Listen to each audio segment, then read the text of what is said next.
Marjorie Taylor Greene says that if she ran the January 6th Capitol attack, we would have won and she would have been armed, further cementing the thought in my head that Marjorie Taylor Greene is a plant. Yes, it's really not hard for me to get to that conclusion when she keeps saying stuff that will trigger every single leftoid that's out there. So we'll talk about that and some of the criminal referrals that are coming down from that.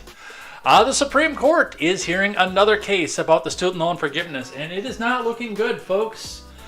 It's not that, we can't have a discussion about what's going on with the student loan forgiveness. It's the fact that it is blatantly illegal to go back and just do this whole hog from the executive branch. But we'll talk about that and what's happening there and what is going on with that. Joe Manchin says he has no intention on switching to be independent, even though Kyrsten Sinema has, because Kyrsten Sinema only cares about Kyrsten Sinema. So we'll go over that. And Elon Musk makes waves again, this time changing his pronouns to prosecute/Fauci. And I'm telling you, Elon, there are better pronouns that you can use. Just look at my Twitter bio. That is at JEdgar101. It is going to be all this and more. We're back, bitches. I'm J. Edgar, and this is Contemporary.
So, did anything happen while I was gone? We just had quiet news for those 2 weeks, right? There was nothing out there. We didn't have the conversation about Kanye West and what it was that he had to say. Georgia, there was no runoff in Georgia, right? It was all just, it was quiet, right? And nothing happened there, right? Wrong? No? Okay, before we get started on all of the rest of our stuff, I'm going to address, we'll do the finance like we usually do at the very top here, but I am going to talk just a little bit about the couple big news stories that came off of this. And I mean, it's been wild, especially the thing with Kanye West, because I've got some questions about that. But I mean, you know me, I question everything. I question every little thing, and I'm not going to lie to you. I don't think Kanye was being at all genuine about any of that. I think that was just disingenuity. And it's so funny that I say this after all of our leftoid friends said the same thing about Joe Manchin or Brett Kavanaugh, but who paid Kanye's debts? That's the question that I have here. We're still getting a little bit of a echo possibly in here. I can hear it even without my headphones, or through my headphones here, because the new place has no carpeting, which is, I mean, it's kind of classy just to have hardwood everywhere, but I mean, it just takes every sound wave that bounces off of this wall, off of this window, and it amplifies it. Having this easy chair back here, I think is going to help it a little bit, but I don't know. I do think that this desk is going to be moved back against that wall once I figure out. This is a tiny place, like a bedroom, a place to sit and watch TV, and an area that I can set up my desk is really all that I had here. But it's temporary, and we'll be talking about housing too in just a little bit. The housing where I live now has dropped $50,000 on average since I've moved here, which is fantastic news for me. And it further cements in the idea that I think this is, I mean, for the money, it's a little bit small. I'm going to come back out and say that, but this was probably the right choice for me. So that's what we have here. Do I now live in the pod? Yep. Well, kinda. I mean, it's small, but, I needed a place. I needed to go to work. I couldn't sit around and wait around and hope that I could find a decently sized place that was equivalency to the last place that I had and just go to work. Living out of my truck until then. I needed to go to work, so, well, I went to work. Picked up the first cheap place I could find and went to work. But we're not here to talk about me. We are here to talk about the news, which we've got a lot of. So before we get started, as I always say at the top of the show, make sure you guys go check out great programming such as the Daily Ignoramus, the Breakdown with Birkenhoff, the R-Rated Conservative, and the Porch Boys. We will be joining the Porch Boys right after this because I'm pretty sure that Midget B is still going to be gaming after this. So we'll be joining them as soon as we finish off the stream. I think we're going to go until 8, so stick around for that. And we'll be joining them tomorrow too, because that's when they'll be going on as well. And let me make sure that I've got the right screen on here. That would be a fun thing to go up there and show you the wrong screen. And also go check out great programming like PJ Patriot, the No Gimmicks Podcast, Mr. Behavior, Overruled with KTZed, and go follow Tweets by Brit over on Twitter. I know that she is interested in coming back in the creator scene, and once she's ready to go, and once we get the website ready to go, we would love to have her as well. So make sure that you're following her and know what's going on with that. And without further ado, let's get into the news. Starting with the Dow, which we'll be looking at the end of the Dow instead of the beginning of the Dow like we used to before. The Dow was up 500 points today because it does look like we're going to be seeing some cooler inflation data now. I stress the fact of what I always stressed when we talked about cooler inflation data, and that is the fact that this is still going to be compounded off of major inflation from last year. Therefore, the only real reduction, and the Federal Reserve, the White House, and everybody else is going to try to play this game no matter what. But the only way we're actually going to see a relief from inflation is if we start to get negative inflation. However, with the housing market going the way that it is, that's actually possible, not because necessarily people just everything is going well, but mostly because people have realized that they can't afford to pay for things, and if a house sits stagnant or the product sits on the shelf for too long, it's just a waste of money for the company that's putting it out there or the seller that's putting it out there. The same thing with vehicles on the lot. The dealership can get all kinds of brand new vehicles sitting out on the lot, and if they're just sitting there, they're costing the dealership money. So you got to find the balance between losing money based on the purchases that you made and actually making a sale. So that's what we see off of that. But the Dow is at 34,005.04. That is up 1.58% on the day. Looking in at your Bitcoin, it's been a little bit of a wild ride here. It looks like it peaked right off at the end, and Bitcoin, of course, being a global commodity. I know that Ron's going to hate me for using the C word with that one, but global commodity there. It is trading around the clock, so we can continue to watch this here. And it dipped off at the beginning of the day, and it steadily climbed back with a nice spike right up towards the end, catching up to where we're at right now. So that's what we see coming off of that. Looking in at gas prices, and even though I live much further away from Madison now, we are still going to use that as a benchmark, because that is what we have been using for the last few weeks, and gas prices in Madison are actually somewhat breathable right now. 280 at the Quick Trip on the far east side, 280 on the far west side. The Quick Trip out on the southwest is at 290. On the Isthmus we see 280. Going into the Isthmus we see 280, and leaving town going north we're at 290. So a little bit of a mixed bag. It's a little bit more expensive there than it is here, but regardless, it's Madison, so that's what we see coming off of that. Let's see what IBD has to say. Apparently, we aren't going to see what IBD has to say, even though...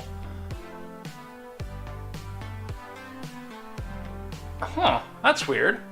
Because I made an account to go and read IBD on the air without getting a screen like this, and apparently that didn't work. Well, let's talk housing market then, and we'll fix that. I mean, this is live. This is what you're seeing here is what I'm seeing right there. So that's what we have for that. From Fortune, the U.S. housing market heads into 2023 still in correction mode. These two charts show what's happening to home prices. From Lance Lambert. Whenever the Federal Reserve moves into quantitative tightening mode, it's going to spell trouble for rate-sensitive sectors like the U.S. housing market. When that tightening turns aggressive because the central bank, under the mistaken belief that inflation will be transitory, fell behind. No, that is a bullshit lie that came out of the White House. You're already lying to us, Fortune.com. The trouble would only be that much more intense. Of course, that's exactly what happened to the U.S. housing market as the Fed worked to play catch-up on taming inflation. Its quantitative tightening this year spurred the biggest mortgage rate shock, with the average 30-year fixed-rate mortgage rate moving from 3% to over 6% since 1981. At this mortgage rate shock got going back in the spring, there was a debate within the housing industry as to whether it'd see U.S. home prices, which soared over 40% during the pandemic housing boom, fall or simply flatline. After all, historically speaking, nationwide home prices corrections are rare, with home prices moving sideways rather than falling. Following the 1981 mortgage rate shock, we'll talk about that in just a moment. Fast forward to December, and it's clear that the rolled over housing cycle will indeed see the U.S. home prices fall. However, this ongoing home price correction continues to vary significantly by market. To better understand what's happening to home prices across the country, Fortune reached out to Black Knight, and the mortgage analytics firm provided an exclusive look into the October reading for its proprietary Black Knight Home Price Index. Here's what the data shows. This is shift in home prices since their respective 2020 peak. Where we see the yellow is a flat line, which we don't see a lot of that on the map. And as we move to the red, down to purple, and into the blue, especially when we get into San Jose, Sacramento, places like that, it's the point, again, where the people are sitting on these houses and they can't sell them because nobody can afford to go and buy the house at the price that they thought that they were going to get back out of that. This is a simple supply and demand thing. And as I mentioned, when you're sitting in a situation where, yes, you're at 6% rates, and all of a sudden now your home price is still boomed up from what it was during the Pinko Pox, you're going to get in that situation where it's going to sit, and it's just going to sit. And you either stay in the house that you have, hope you can keep paying the mortgage with your inflated dollars, or you try to downsize and get whatever you can back out of it and move on with your day. So that's where we're at with that, and it's interesting to watch. I'm very interested to see what happens with this, but yeah, there's been an average of $50,000 drop in houses just in the area that I live, so we will see what happens with that. All right, before we get into the news, I want to address a couple of the news stories that happened while I was gone, and I think this is important. The Kanye thing, especially. Am I ever glad that the point that I had to move intersected directly with the Kanye thing? You know why? Because I don't buy a word of it. That's been one of the things that I thought right from the beginning. And you guys know that I think Marjorie Taylor Greene is a plant.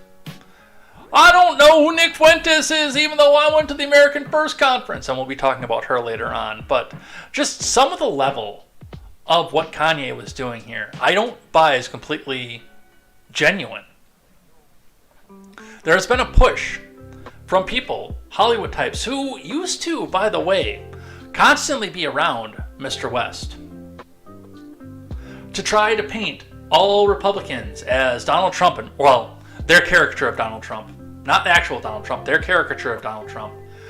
And Marjorie Taylor Greene and Nick Fuentes. And realistically, there was no real way to do any of that. Because most of us, well, there's still the Jesus side of the Republican Party that's standard bearing to what's happening with that. And at which point they're, with the exception of a few, more red-pilled people have a deep reverence to Israel. Because that's where Jesus walked around. I don't buy a word of any of this. And I ask again, who paid Kanye's debts? Seriously. Is there a money trail? Can we find it? And I don't necessarily buy Fuentes' crap either. I don't really buy Patriot Front either. There's just these groups out here who hit on the nose so So very decently as to what the caricatures that our friends on the left use to describe these people. They're so accurate to the caricature. I cannot believe them. I can't. I know it's probably an unpopular opinion. I can't believe these famous people who can be deplatformed from every single platform and still garner millions of dollars and millions of views. And a lot of free advertising on platforms like Twitter. I have a lot of questions about that, but we still have an hour and 43 minutes left to go, and we've got a lot to get to, so that is my rant on that. It's fallen out of the news already. We've got, and really honestly, when I question who paid Kanye West debts, I do juxtapose this against what was happening in Georgia last week as well. The runoff with Raphael Warnock, which as soon as Kanye West went on his little tirade, I was like, okay, Warnock won. Everybody in Georgia is looking at Herschel Walker and thinking to himself, yeah, he's going to go jump on the Kanye train. Hey, let's go vote for the good Reverend Warnock, who is probably more anti-Semitic than anything that West had to say there. And, oh, hey, look. Now Raphael Warnock is a senator, and now we have, well, not anymore, we'll talk about that with Cinema, but now we have a 51-49 Senate. So, without further ado, rant over, let's get into the news. And let's start, speaking of the people who wear the funny size hats, let's start with the Daily Wire today. We're going to start with some January 6th stuff. From the Daily Wire, Schiff confirms key step towards January 6th criminal referrals. Because he's Adam effing Schiff. From Daniel Shayton. And by the way, this is a stark contrast all the way back from September when it was confirmed that there were not going to be any criminal referrals. Now, they're sitting here with the idea that this entire thing is going to be disbanded, and now we suddenly have to get whatever criminal referrals we can get at the very end. Let's read. The January 6th committee is taking a significant step towards deciding whether to send criminal referrals to the Justice Department, according to the member of the panel. Pencil-necked Representative Adam Schiff confirmed to CBS News that a subcommittee was set to meet on Sunday as part of the process in the final days before a report is expected to be released to the public later this month. And we have him on Face the Nation, it looks like. Let's listen. We are, as a subcommittee, several of us that were charged with making the recommendation about referrals, going to be making that recommendation to the full committee today. We will be releasing our report, I think, around the 21st. That will include whatever decision we've made on referrals. What I can tell you about the process is we're looking at what is the quantum of evidence that we have against individuals. What is the impact of making a referral? Are we going to create some suggestion by referring some that others there wasn't sufficient evidence, when we don't know, for example, what evidence is in the possession of the Justice Department? So if we do make referrals, we want to be very careful about how we do them. But I think we're all certainly in agreement that there is evidence of criminality here.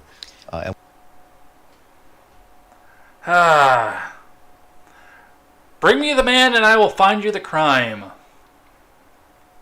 Members of the House Select Committee have been investigating the Capitol Selfie Fest and efforts to challenge the results of the 2020 election, and not any efforts to challenge any of the results of the elections that came prior to that came prior to that.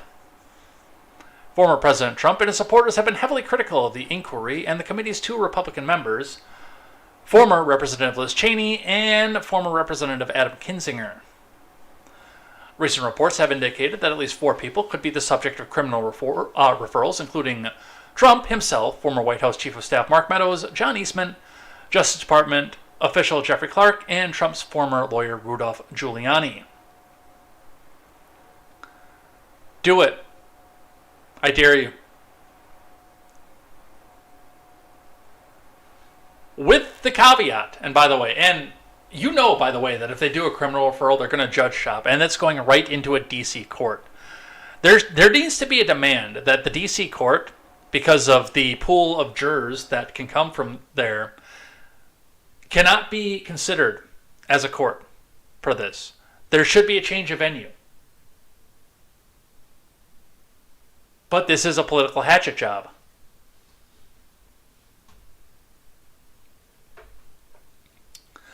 The pencil-necked one said the process includes examining the evidence as well as the impact of making a referral. I think we're certainly all in agreement that there's evidence of criminality here, and we want to make sure that the Justice Department is aware of that, he added.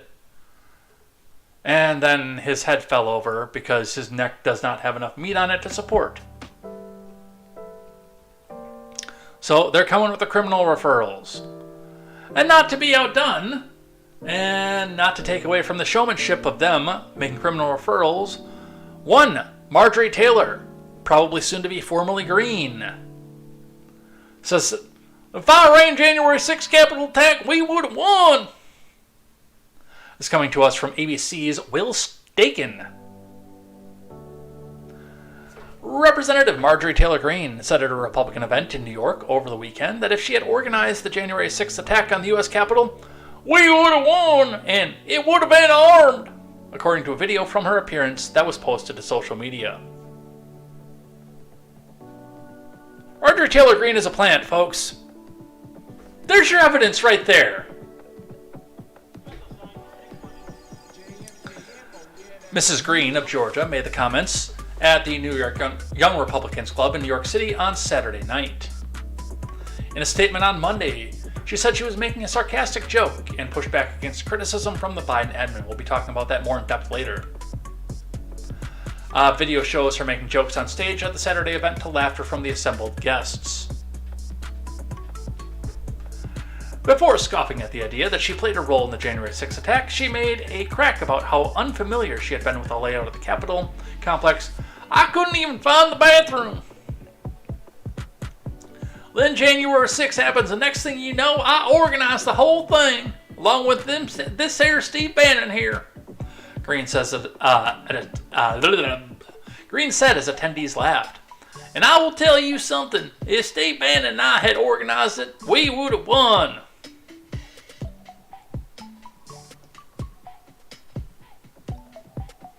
As cheers and clapping broke out in the audience, Greene added, not to mention, it would have been armed, drawing seemingly surprised reaction from the room.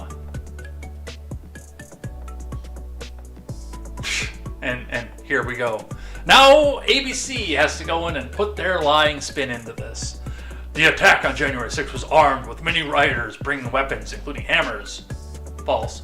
Batons. False. And bear and wasp spray. True. As they sought to overrun the Capitol and interrupt the certification of then-President Trump's loss to Joe Biden.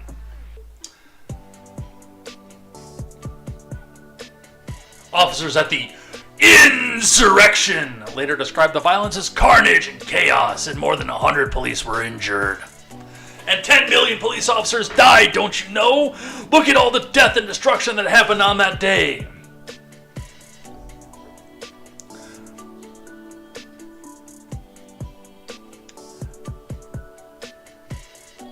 That was a terrible optics thing to say, as Randy had mentioned there. That was a terrible optics thing to say. I don't even know that it would have been true. Now, mind you, there would have been a Herculean task for DC Metro Police and Capitol Police to check everybody who was coming into Washington, D.C. Because we saw the crowds on the streets, and it was packed that day. But this was definitely not an insurrection. Here's a surprise for you. A shock. Are you ready? Ready for the shock? White House condemns Marjorie Taylor Greene's claim that she would have won the January 6th attack. Who's surprised? Are you surprised? I'm not surprised. From Joey Garrison. The White House on Monday condemned Representative... Wow, I can talk today. Representative Marjorie Taylor Greene's claim that she would have won the January 6th Capitol Selfie Fest had she been involved, calling her remarks against our fundamental values as a country. No, that wasn't Green. That was probably whoever's pulling Biden's puppet string, probably speaking through Biden. It's against our fundamental values as a country, man. Come on, man.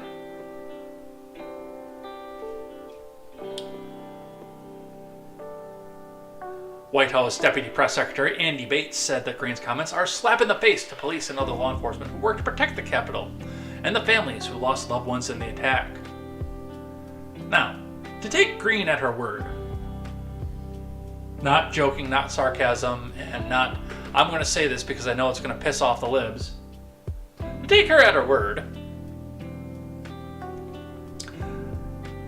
had she organized the attack, it probably would have actually been an insurrection. And that's one of the things that goes along with this. And, you know, I talk about Stevens footage from time to time when we talk about this. And that's a part of the reason that a lot of this stuff, you know, they say that, you know, they deleted everything because it was promoting a dangerous insurrection, a dangerous violation to safety of the world. Let's be realistic about all of this. If Stephen Ignoramus's footage hadn't been taken down and banned from Facebook, YouTube, and every place else that it was banned from, it would have shown what actually happened once everybody got into the Capitol. We had a few selectively edited security footage of people running 2 or 3 at a time through the halls, and a rotunda full of people shoulder to shoulder looking around saying, "What do we do now? Hey man with the buffalo horns, we got in here. What do we do now? Hey, where'd the buffalo horn man go?" There was no insurrection on January 6th. At least the USA Today gave some honesty to this, but they put the optics in there. It's a deadly attack.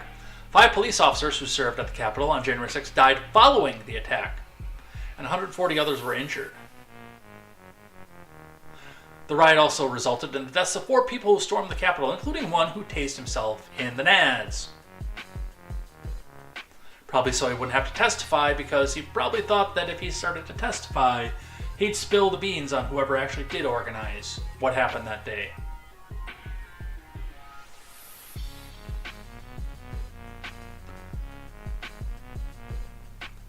From the Hill, Jamie Raskin got to get up on his soapbox. January 6th panel member Raskin says Greene would be going to jail if she organized the Capitol riot.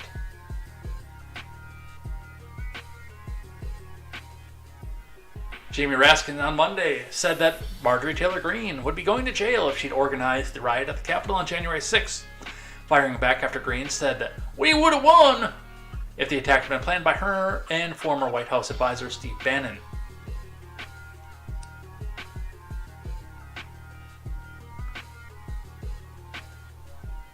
And nothing else from Raskin.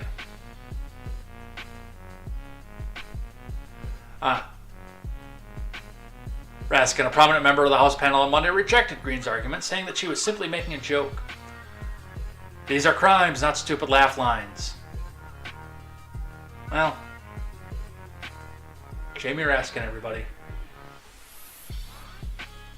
And this, by the way, is probably moving over to the Senate. And I think that was a big part of the reason that they had to pull out all the stops to make sure that the Honorable and Venerable Senator Raphael Warnock, Senator, Reverend, Dr. Raphael Warnock, got in there, because one of the things with this being a true Democrat-controlled Senate, rather than a 50-50 split with Kamala Harris as the tiebreaker, is that now Chuck U. Schumer picks the committees, picks the committee assignments, picks who's on the committees, which tells me that they're probably going to move this committee over to the Senate. So this is not over yet.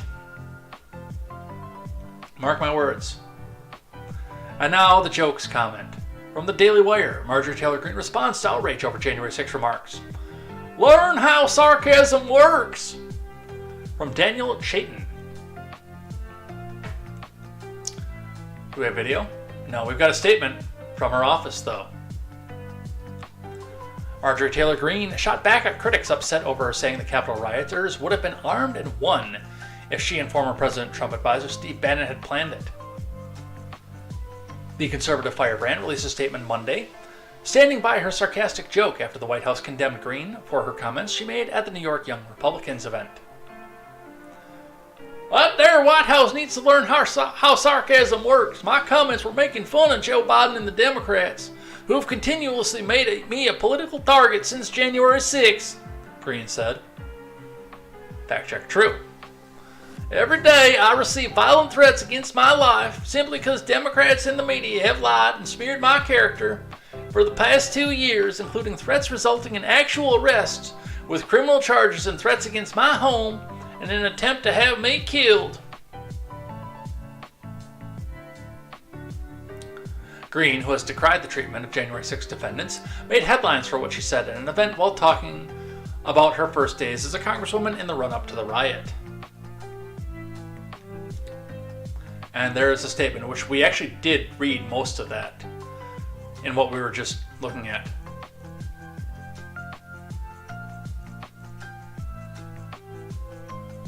A little bit more with this. "The only time Democrats support the two-way is when armed Antifa LARPers want to defend perverts at a drag queen story time, or when leftist Hollywood celebs and politicians are protected by armed bodyguards. Rather than trying to weaponize a sarcastic joke I made, they should be going after people like Yoel Roth, who silenced the sitting president and allowed child porn to run rampant on Twitter."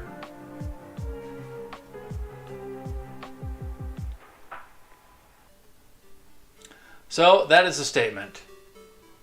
Again, no matter what the intents, and I still don't believe that Marjorie Taylor Greene is what people say that she is.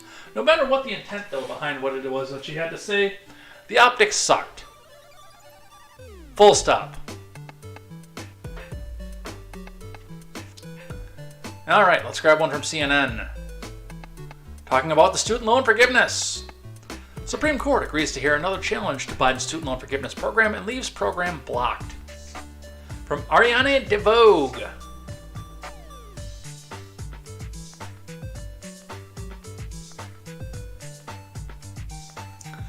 The U.S. Supreme Court announced on Monday that it will hold arguments in a second case in February concerning President Biden's student loan forgiveness program, which is currently on hold.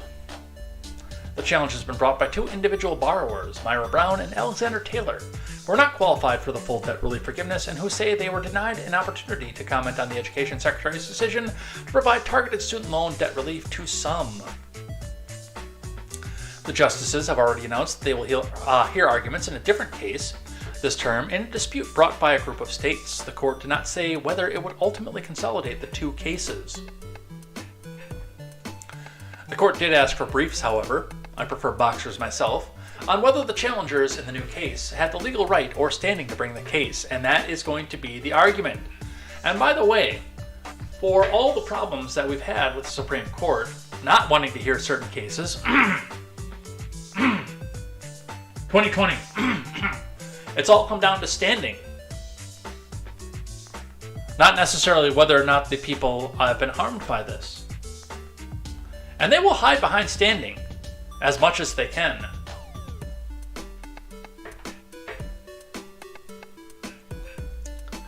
The court said it will not, for now, lift a block on the program that remains in place. The court's action on Monday does not change the state of play, as the program has already been frozen while legal challenges play out. It does, however, add new plaintiffs to the mix. So, we'll see what happens with that, and where that goes. Again, I do hope that this does go the way of the dodo bird, because we can't shoulder this right now. There's just no way. And if this actually went through its proper channels in Congress, we would understand why we can't shoulder this right now.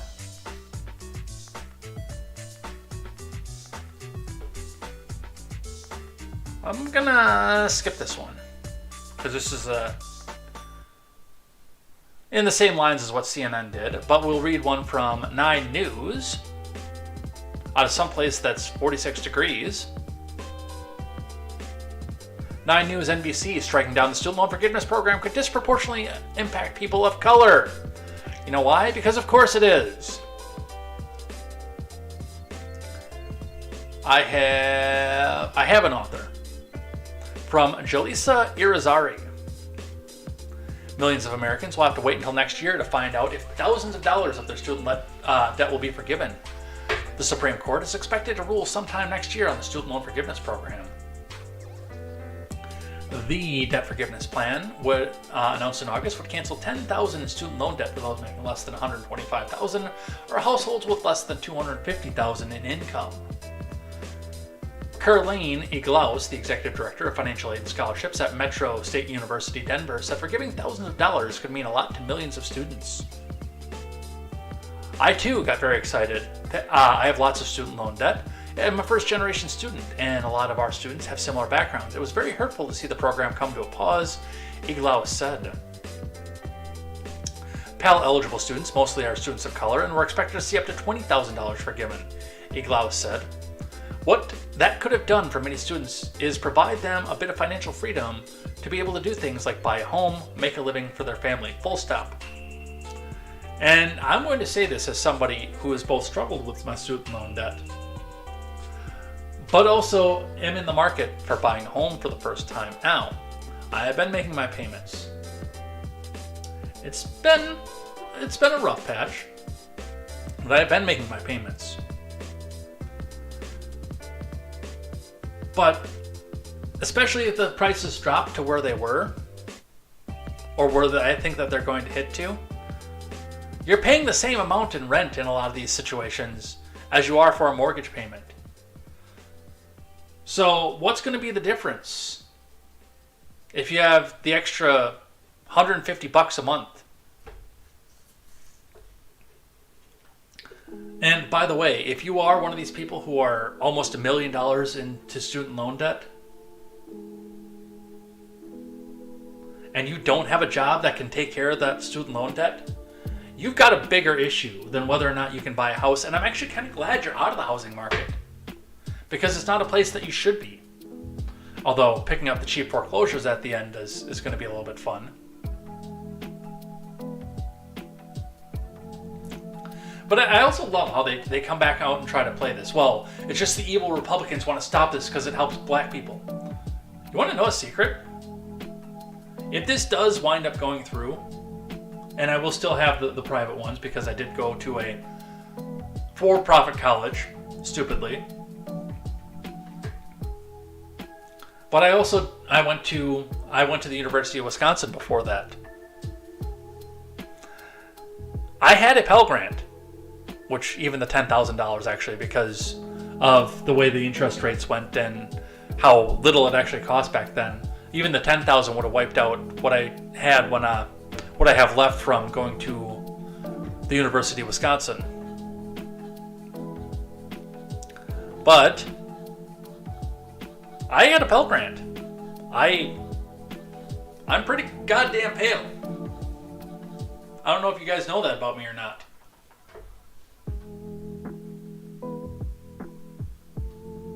But regardless, they're going to keep coming back out here to try to shove this down your throat once again.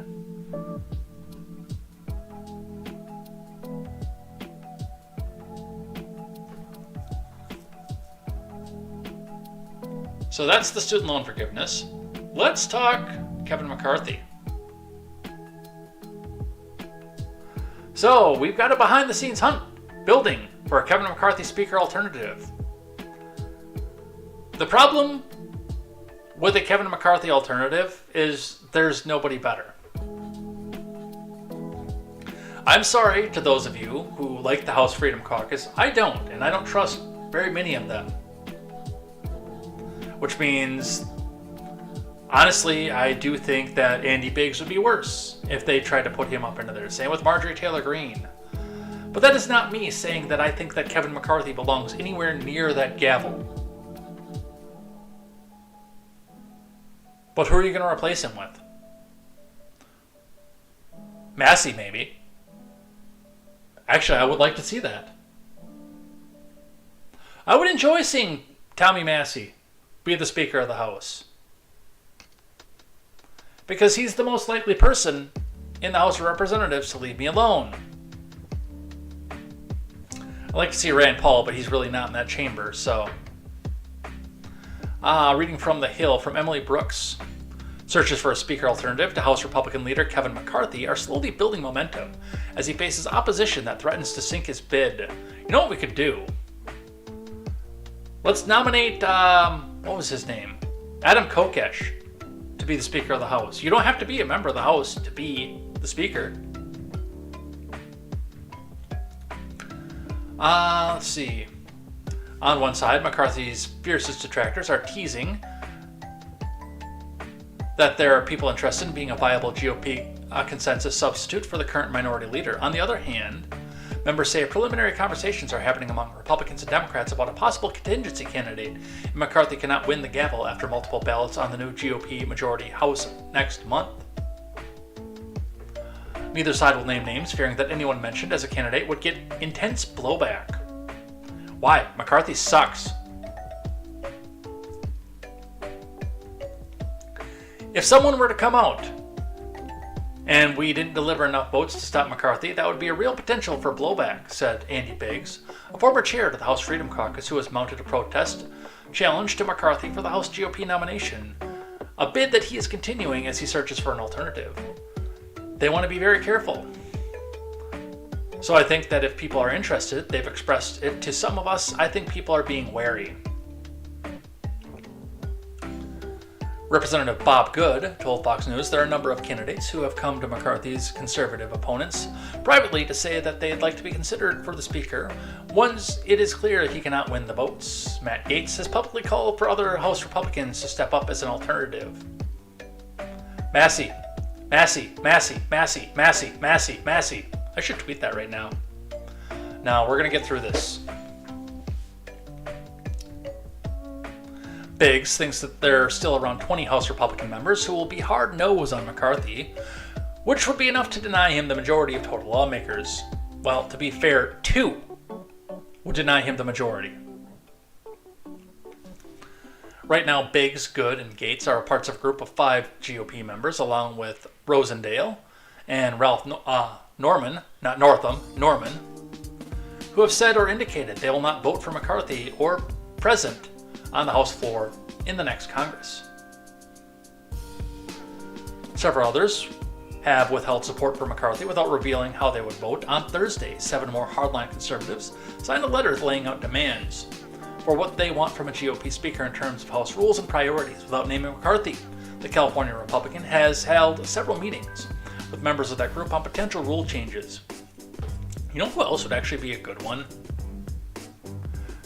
Don't take the representative from District 1 in Wisconsin. I'm going to tell you that right off the bat. Because he sucks almost as much as his predecessor. I'm kind of glad I don't live in that district anymore. I don't have to say my representative anymore. Isn't that amazing? That's fun. I don't think that they will put Massey up because of his ties with the LP. While that is a good thing for me, and for, I think, a lot of the viewers here, I think that would be a hard sell to the majority of the country, who does still think that the government owes them something and needs to take care of them. But a good bridge candidate, I think, between the MAGA side, the libertarian side, and the corporate side that McCarthy's coming out of, would honestly be Stefanik. I think at least Stefanik would be a good candidate for that. I think she would actually be phenomenal for that. Because she bridges a lot of places. I don't personally care for her, but she's an in-between. She's kind of a missing link between all 3 of those groups. And of course, I say that still saying that I would much prefer Thomas Massey. From Fox News, Representative Bacon guarantees McCarthy has more support for Speaker now than in November, urges GOP to be a team. Well, the problem is I think some of these people are planted. Don Bacon of Nebraska claimed on Sunday Night in America that House Minority Leader Kevin McCarthy has more support among Republican lawmakers now than he did during the Republicans' designation for House Speaker in November. I do need, by the way, to take some time and sit down and figure out what actually happens if nobody can secure the votes to be Speaker. I mean, do we just go to whatever the simplest majority is? Because I don't think anybody can get to 218 right now.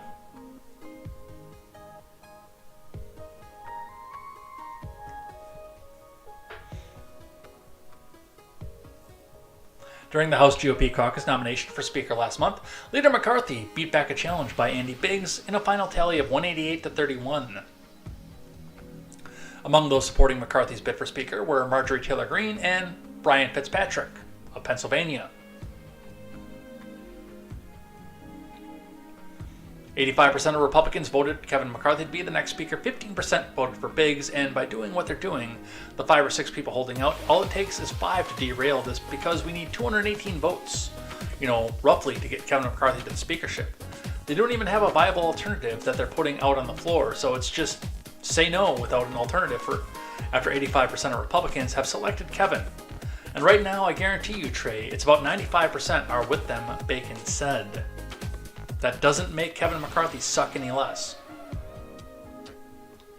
Since the November vote, Biggs, Ralph Norman, Bob Good, Matt Rosendale, and Matt Gaetz have pledged to vote against McCarthy on the House floor come January if specific demands are not met. Well, we will see. That is curious. What does happen with the speakership if nobody gets it? And Politico, with I think an op-ed for this, wanted by McCarthy critics one qualified alternative speaker. I've given you 2. Although one I don't think you'd be able to sell to the rest of the country. Much as I'd like to see him there, I don't think you'd be able to sell him to the rest of the country.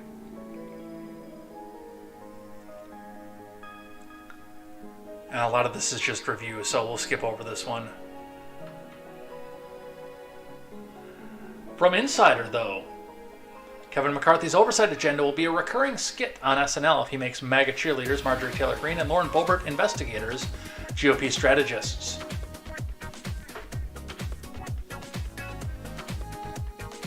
This is from Warren Rojas.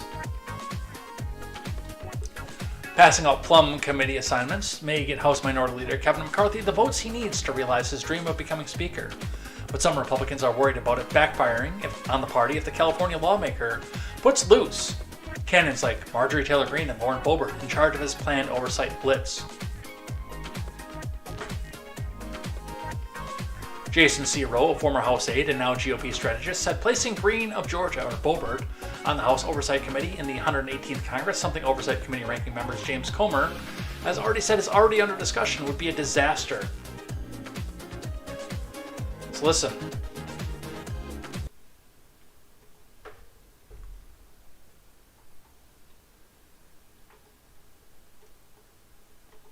We're not going to go through all 8 minutes about their business dealings. That was a lie. Whistleblowers described President Biden as chairman of the board for these businesses. He personally participated in meetings and phone calls. Documents show that he was a partner with access to an office. To be clear, Joe Biden is the big guy. This evidence raises troubling questions about whether President Biden is a national security risk and about whether he is compromised by foreign governments. Despite the president's claim that he wasn't involved in Biden family business schemes, these photos show Joe Biden meeting with his family associates while vice president. Right there behind Paul. 4 different pictures. Committee Republicans have identified over 50 countries the Biden family sought businesses in. On the international side of the Biden family business, the deals were often led by Hunter Biden. And that map there behind Clay shows all the countries. I'm actually going to hold off on this because now just rereading the tweet, I don't think this is relevant to the story. But coming off to some of this here, it might feed the MAGA crowd's political bloodthirst, but it will be a recurring skit on SNL. Who gives a damn what SNL has to say? They haven't been funny since Adam Sandler was there.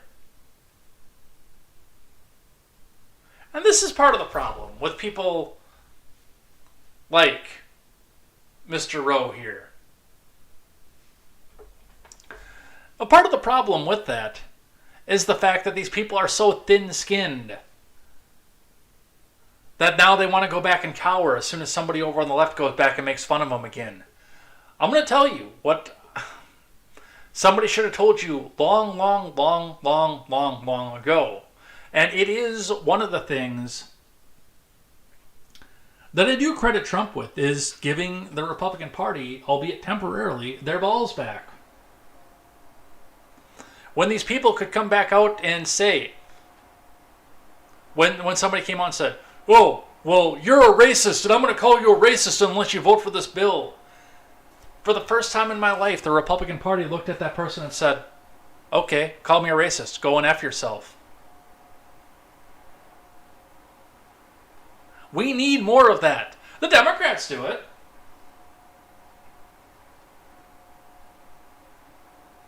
We hate you.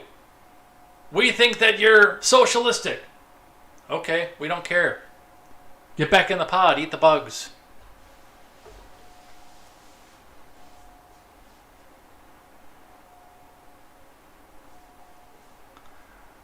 But yeah, there are better choices than Kevin McCarthy for this. Let's talk about Sinema. Sinema's party switch creates new dynamics for Senate Democrats. Arizona's 2024 race.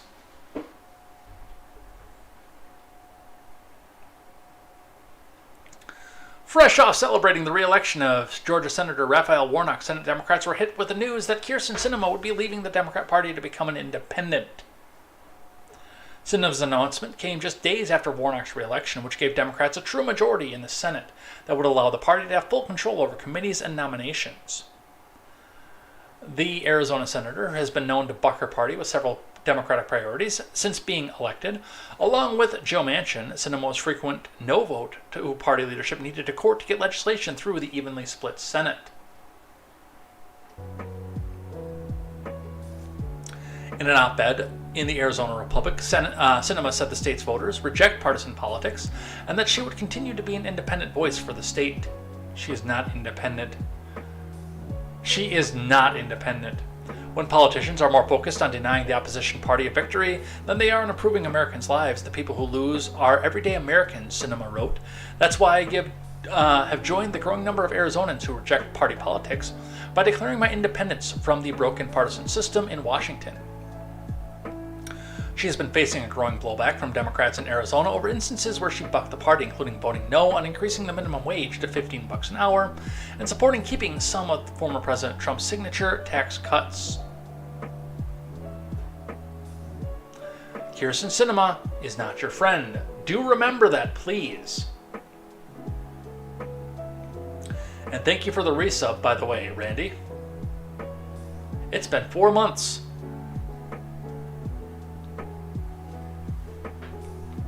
Polling taken up in the run-up to the midterm elections found Democrat voters had a negative attitude towards Sinema.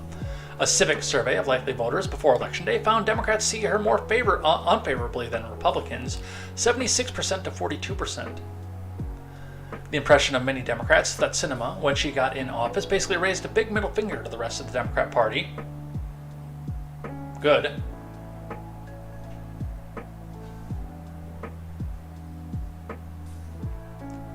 Said Brooks Simpson, a history professor at the Arizona State University. Sinema was likely going to face a difficult primary test from her left, which could endanger her Senate seat. Dude, she is effed on her Senate seat. Even with this, by the way, she's effed. But there's strategy to this, and I'm going to talk just a bit about this for a moment because I do think that this is a save to the Democrats. And I'll talk about that for a bit. Kyrsten Sinema serves Kyrsten Sinema first and foremost. And whoever is going to make her the richest and most powerful is the person who Kyrsten Sinema is going to serve. Plain and simple. At a time when our nation needs leadership most, Arizona deserves a voice that won't back down in the face of a struggle. Ruben Gallego said in a statement. Unfortunately, Senator Sinema once again putting her own interests ahead of getting things done for Arizonans. Sinema has not said if she will seek re-election with under 2 years left in her first Senate term, but her party switch could set up a difficult general election in a closely divided state politically. Democrats won close statewide races in the November midterms, which could set up a difficult three-way race between Sinema, a Democrat, and a Republican. All right, let's talk about Kyrsten Sinema for just a bit.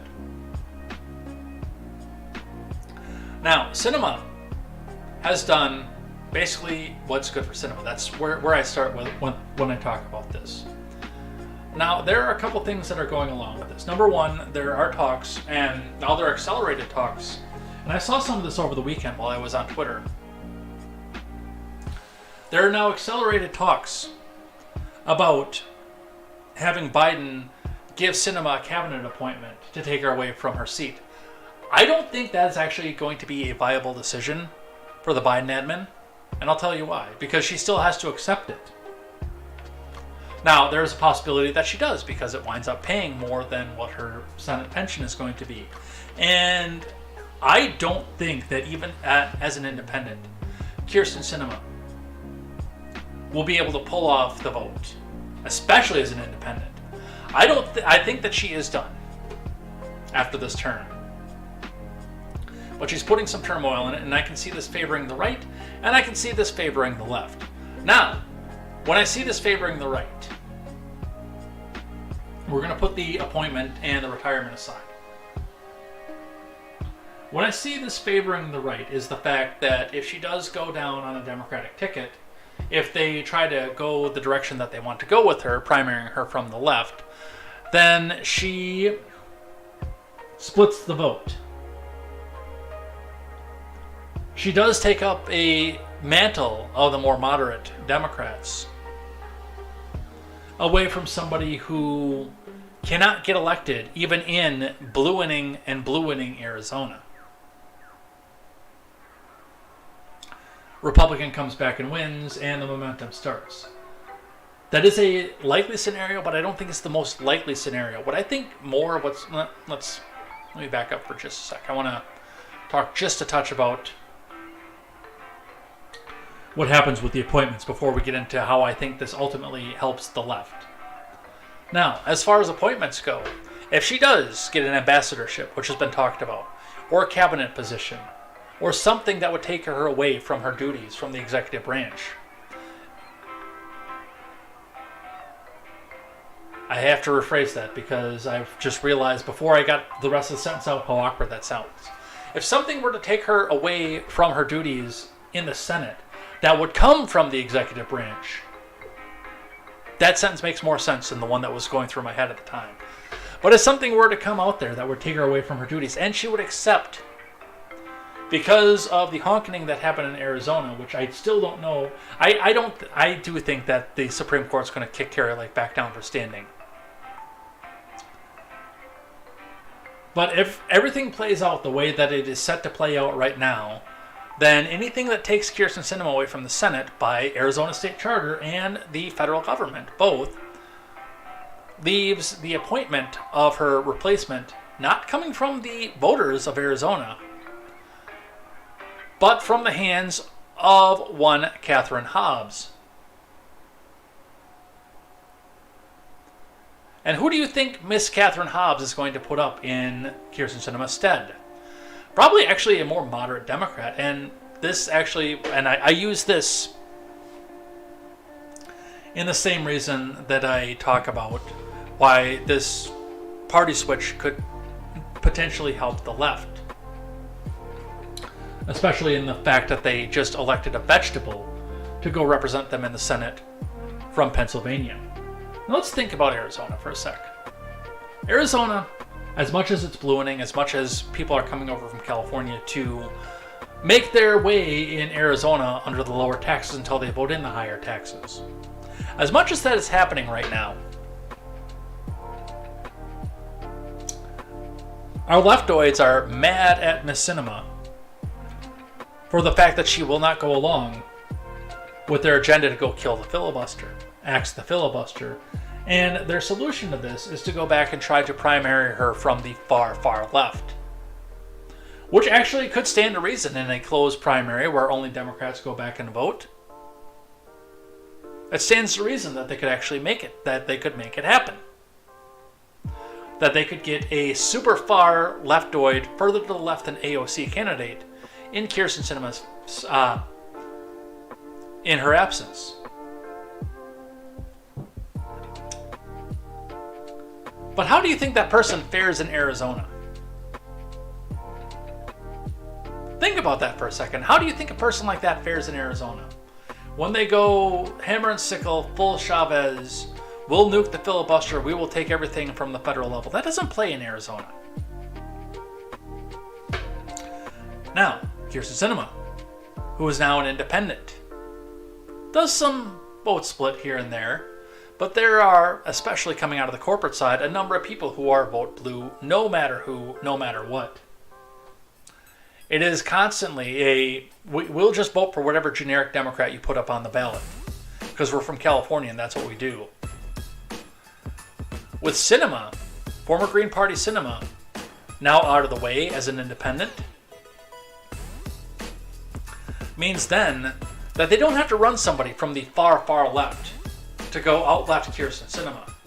They can bring somebody whose ideology more closely mirrors Katie Hobbs, whose ideology more currently mirrors Nancy Pelosi, Joe Biden, the corporate side of the Democrat, which I think would play much, much better in Arizona than the person with a Che Guevara t-shirt on who praises communism.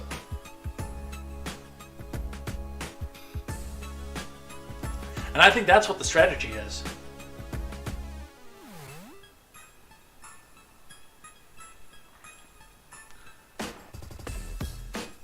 And I think that Kyrsten Sinema's decision to leave the Democrat Party came from the Democrat Party, if I'm being completely honest. An op-ed that I want to touch on here.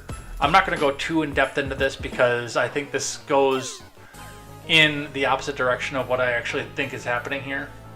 But I do want to talk about it very briefly.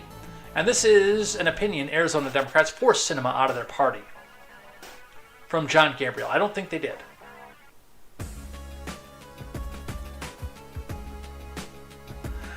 This is, by the way, an op-ed. The opinions expressed in this article are the opinions of the op-ed author, are not particularly the opinions of CNN, or Turns of Pages Productions, or your host, Jay Edgar.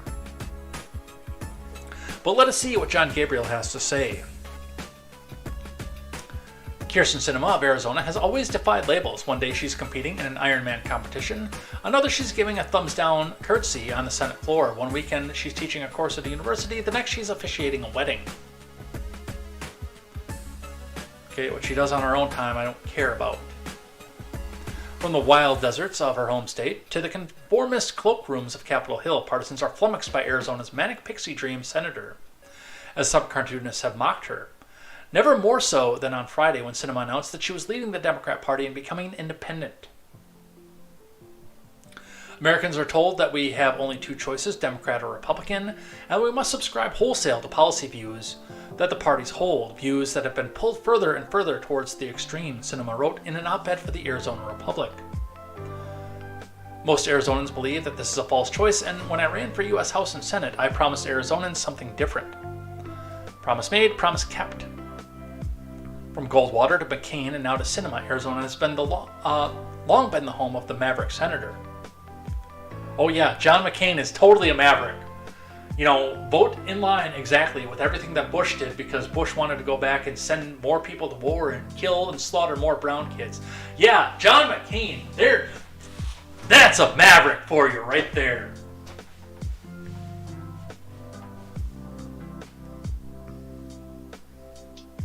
For decades, the state has rewarded politicians who stand up to...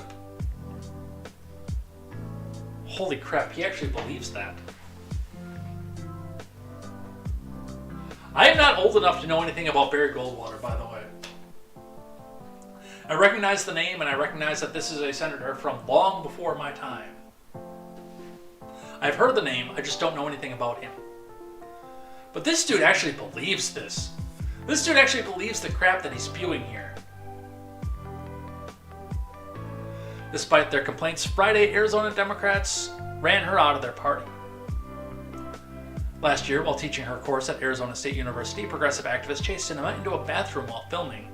Other protesters showed up at a wedding that she officiated, demonstrating outside the venue. And earlier this year, the Arizona Democrat Party voted to censure Sinema, with the party chair, Raquel Terran, insisting it was a result of her failure to do whatever it takes to ensure the health of our democracy. Voto Latino, which calls itself a grassroots political organization focused on educating and empowering a new generation of Latinx voters, had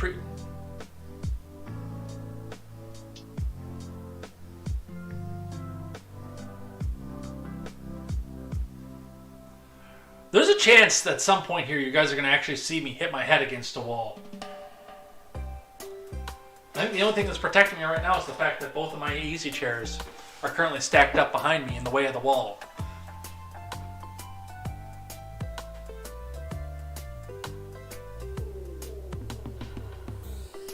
The worst part of it is this dude who wrote this op-ed actually believes this crap.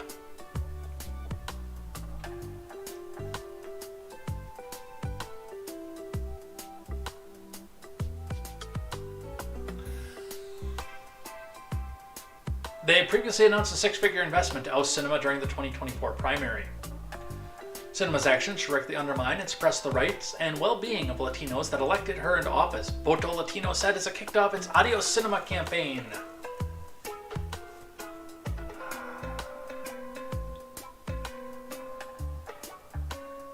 So, yeah, that is that. But in the wake of this, and the fact that the Democrats have been nastier to Joe Manchin than they have been to Sinema, because it's really, really hard for them to criticize her because she doesn't like the opposite set of genitalia than what she has. Oh look, Brittany Griner reunited with his wife. Manchin has no intention of switching to be independent, but suggests that could change. From Allison Pecorin and Gabe Barris. Now, I don't know that he would be able to go independent, but that would be a similar strategy, although the only thing that's really holding Joe Manchin in right now is the fact that he was a really good governor of West Virginia. A surprise from a Democrat. But he's doing so from a very, very, very red state.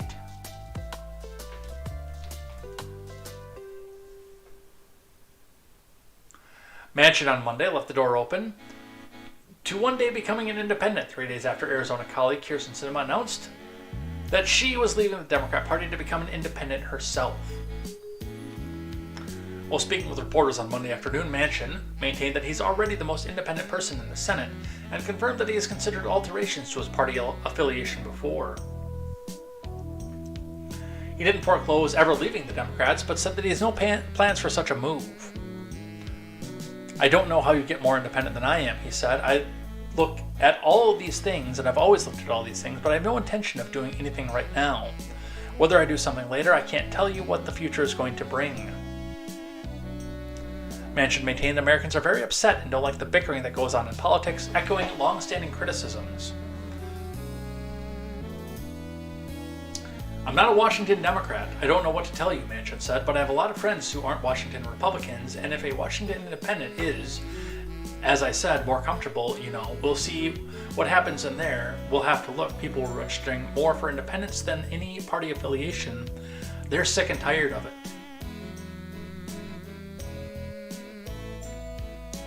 In the current 50-50 Senate, Manchin and Sinema, who are seen as two of the most centrist members of the Democratic caucus, had particular influence on which legislation and nominees could advance. That's fine, that's all well and good. And Bernie Sanders is trying to torpedo Sinema right now as well. But realistically, and also, here's the other side of this. If either of these people wanted to make a statement and show how disenfranchised they are with the Democratic Party, they would join the Republican Party. I want you to point something. I want to point something out to you guys. In the Senate right now, there are currently, prior to Sinema announcing there were previously, not currently anymore, now there are 3, but previously there were 2 independent senators, Bernard Sanders and Angus King. Both of these people caucus exclusively with Democrats. Exclusively.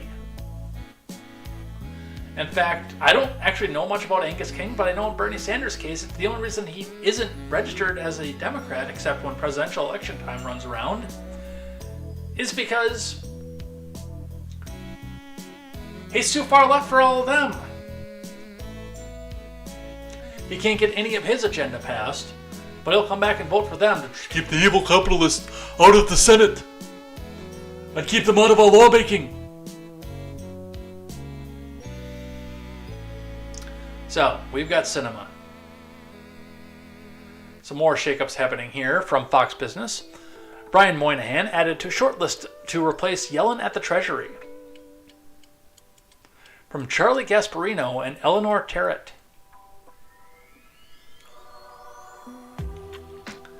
As speculation continues to swirl over the Treasury Secretary, Janet Yellen, a new name has been placed on a short list of possible replacements. Bank of America Chief Executive Brian Moynihan. Fox Business has learned that Moynihan, the longtime CEO of the nation's second largest bank by assets, is regarded by the White House as a candidate to run Treasury in the future, according to people with knowledge of the Biden admin's thinking. Moynihan's name is on a very short list of replacements for Yellen that includes Commerce Secretary Gina Raimondo and a possible dark horse candidate, Secretaries and Exchange Commission Chair Gary Gensler. Oh, goody. What's funny about this is Raimondo and Gensler are government lackeys, but the other person on the list is a billionaire. So much for being the party of the little guy, am I right? Shares of Bank of America turned negative Friday after Fox Business first reported the news. Well, you can't do any worse. Oh crap, I wanted to do this one before I did this one. Oh, we got more cinema news. Ha! Co-host of The View stands up to liberal co-hosts who tear in at Kirsten Sinema for leaving the Democrat Party. Oh, somebody clucked back at him. Sarah Haynes, a regular co-host on The View, bravely defended Kirsten Sinema for departing the Democratic Party. The segment on Friday's show discussing Sinema's departure began when Joy Behar accused Sinema of cutting short Democrat celebration of winning a 51-49 majority in the Senate with Raphael Warnock's victory in Georgia on Tuesday. Although Sinema's not joining Republicans, Behar condemned Sinema as if she were. She should, again, if she wants to make a statement, then join the Republican Party.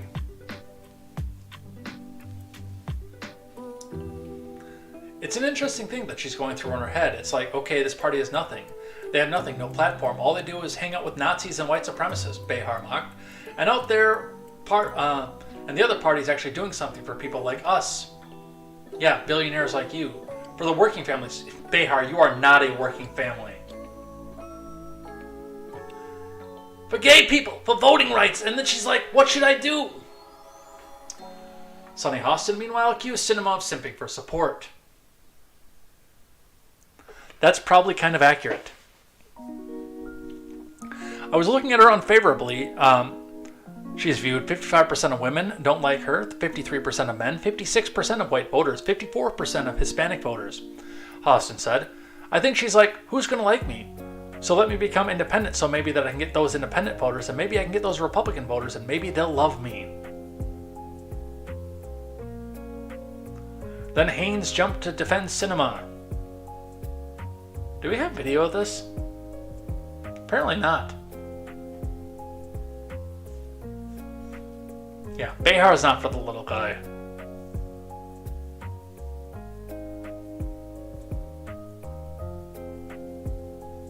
Sonny, you were saying, it's because nobody likes her, so maybe she's trying this group. I don't think voters are that one-dimensional, Haynes said. I don't think that just changing her title or party is going to make a voter say, oh great, you're now like one of us.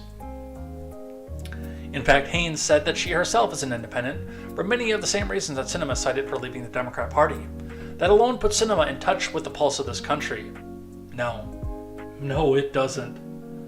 Kyrsten Sinema is not to be trusted. In fact, I've been kind of just watching BitChute to see if Razorfist drops a video on this, because I've been critical of Kyrsten Sinema.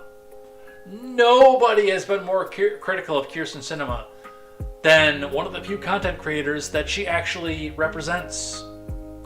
One Razor M. Fist. Who am I dressed up as for Halloween one year.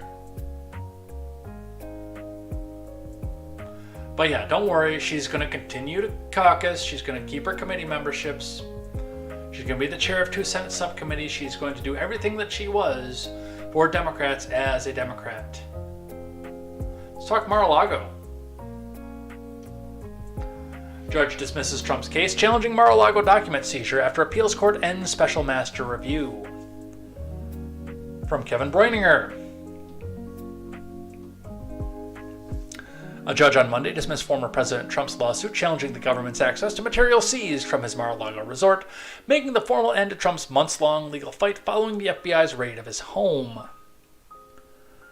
The judge's order came 4 days after Trump declined to appeal a higher court ruling that canceled the appointment of special master to review the thousands of items taken by federal agents during an August 8th raid of Trump's Florida residence.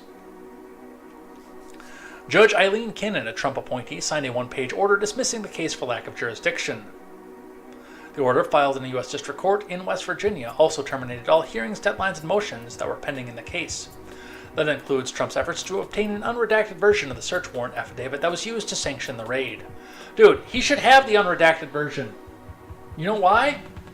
Because he's the one being persecuted by the government. That should be the most common courtesy of that. But I know, he'll run a Truth Social and he'll reveal the name. Good. I want to see who was the one that did it.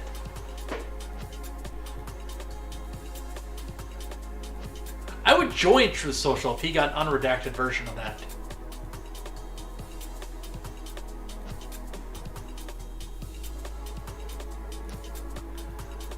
Now that we're done talking about our government behaving badly, let's talk about what's happening in the rest of the world when everybody's suddenly bold enough to do things under Biden. Not only now is it Russia and Ukraine and China and Taiwan, now Turkey wants to come back in and get on this. Turkey's pending Syria invasion motivated by politics, not security concerns, experts say. Of course it is. That's how everything that has happened in that region of the world has happened. That's the reason that's all happened over there for the last 5,000 years. It's all politics. It always has been. It's more politics than even religion. And religion played a major role in that too. Turkey's impending invasion of northern Syria, like the results from political reasons rather than national security need, and it remains unclear how officials will declare mission success, experts told Fox News Digital. This is a politically motivated military incursion rather than sort of, tactically sound or, strategically oriented ambition. Sinan City, an expert on Turkish domestic politics and foreign policy for the Foundation of Defense of Democracy, said the timing of this operation will have been much closer to the upcoming Turkish presidential election, so they can reap maximum political benefit out of it. Turkish President Recep Tayyip Erdogan last week ordered a series of airstrikes against Kurdish militias in northern Syria and vowed to order a land invasion of the territory as tensions surrounding the border disputes peaked. Turkey launched the attacks in response to a deadly bombing on November 13th in Istanbul, which was Constantinople, but now it's Istanbul, not Constantinople. Yes, it's Istanbul, not Constantinople. Maybe they just liked it better that way. Authorities arrested a woman of Arab Syrian background whom they linked to the People's Defense Units and the Kurdistan Workers' Party. The militias denied any involvement, but that did not stop Erdogan from authorizing a military response. Psst. That's the reason that we're going into Ukraine and Russia too, by the way. Oops, did I say that out loud on YouTube?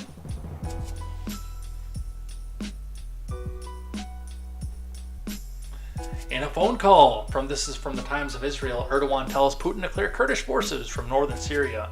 Because yes, remember, Syria is still allied with Russia. By agencies.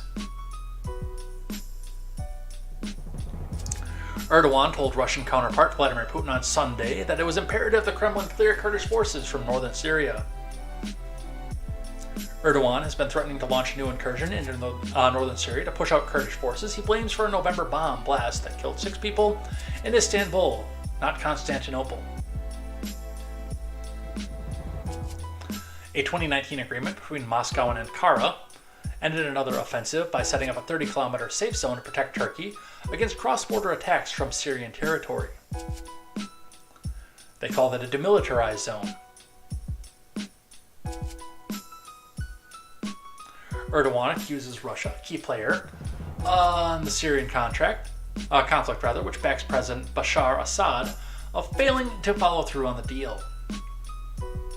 Erdogan told Putin in a phone call it was important to clear the Kurdish fighters from the border to a depth of at least 30 kilometers, his office said. Anybody got any popcorn? And again, I remind you that none of this crap happened from 2017 to 2021.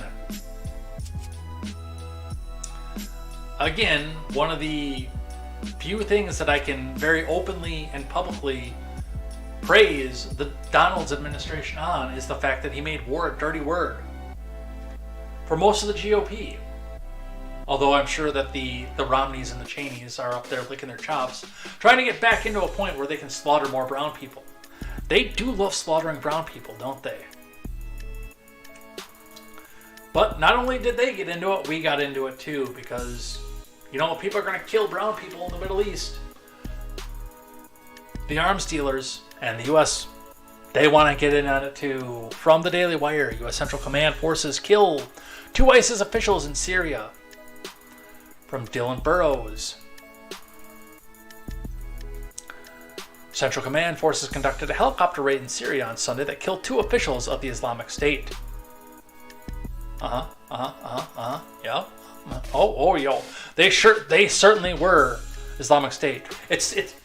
We know it was them. It's a shame that we couldn't bring back a head of a trophy and there wasn't enough left of them to put into a bucket to bring back here, but it was totally ISIS people.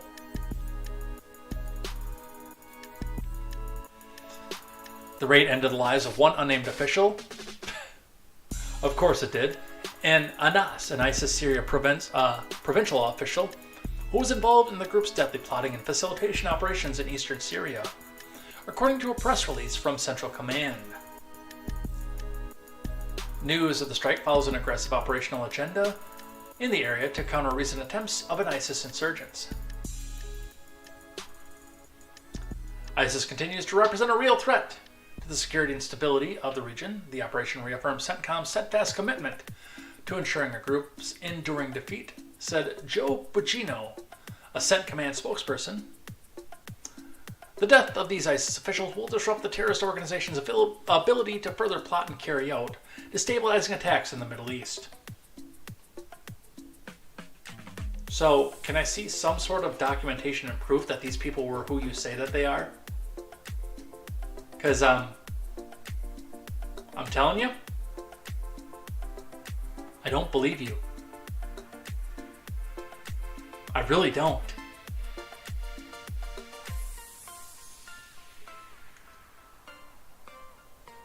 Coming back stateside here, Utah governors orders TikTok ban for state government employees. From Olaf Ocean. Utah Governor Spencer Cox has implemented a ban. There are certain names, and I believe that Mr. Cox is probably a really good person. No, he's a politician. He's probably a mediocre person. but possibly at the time the best one for the job. There are just some unfortunate names that should not be in politics. Utah Governor Spencer Cox has implemented a ban of TikTok within the state's government branches, joining a growing list of GOP governors who have taken actions against the Chinese-owned social media platform due to security concerns. In a news release on Monday, Cox ordered that the state employees may not download or use the TikTok app or visit any TikTok website on any state-owned devices. The latest executive order also applies to all executive branch agencies in the state. The news release also notes how Chinese national security laws allow its government to order Chinese-based companies to provide them with personal data or information from U.S. users.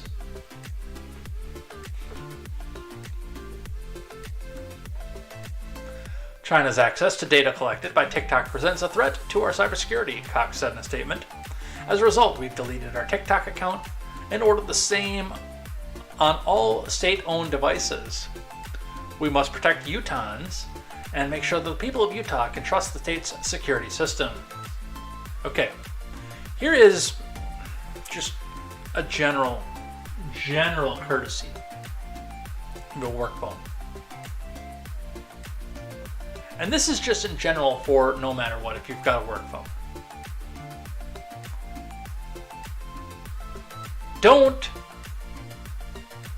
put an app on there, any app on there, other than stuff that has to do with your work.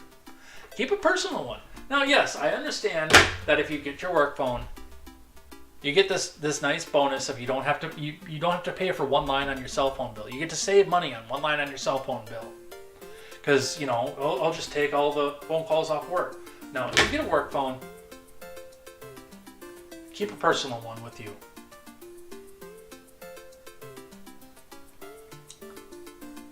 And this is the thing. Now, I remember all the way back when it was the Red Ned Show with Elaine, who joined TikTok based on the fact that so many of these government officials were talking about banning TikTok, and the Donald was talking about banning TikTok in this country. She joined TikTok just to legitimately be a thorn in the side of these people. She joined TikTok because she wanted to be the rebel, the outsider.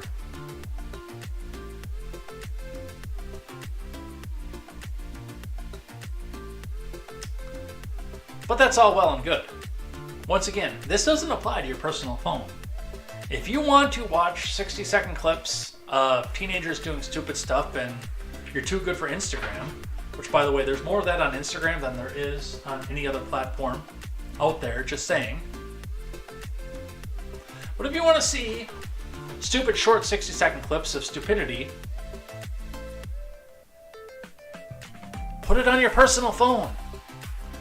Your phone, your company phone, your state-owned phone, if you're a state employee, is the property of the company that you work for. And yes, they do get a say in what it is that you put on your phone.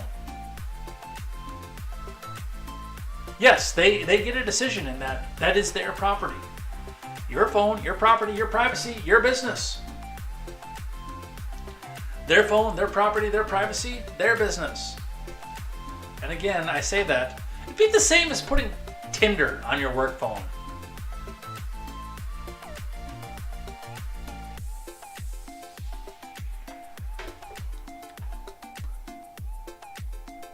More social media news from the Daily Wire. 10 million views of child sexual exploitation material allegedly watched on old Twitter, according to a report from Brandon Dre.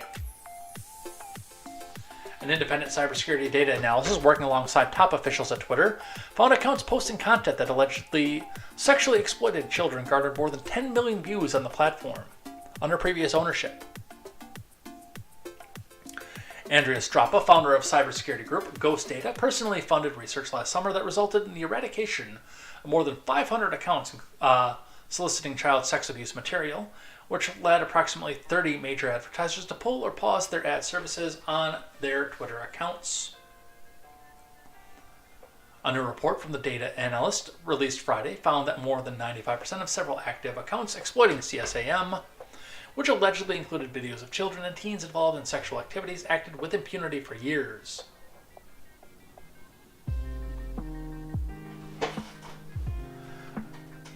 The more we work on child sexual abuse material on Twitter, the more we will find hell left by the old Twitter management, Strava wrote in a Twitter thread. Strava said those accounts have since been taken down. Twitter's alleged child sexual material problem has been documented for more than a decade. Last summer, Twitter claimed the company aggressively fights online sexual abuse. However, a Twitter Red Team report from Adult Content Monetization Project found that although the platform invested in technologies to detect and manage the issue, growth has not. Twitter cannot accurately detect child sexual exploitation and non-consensual nudity at scale.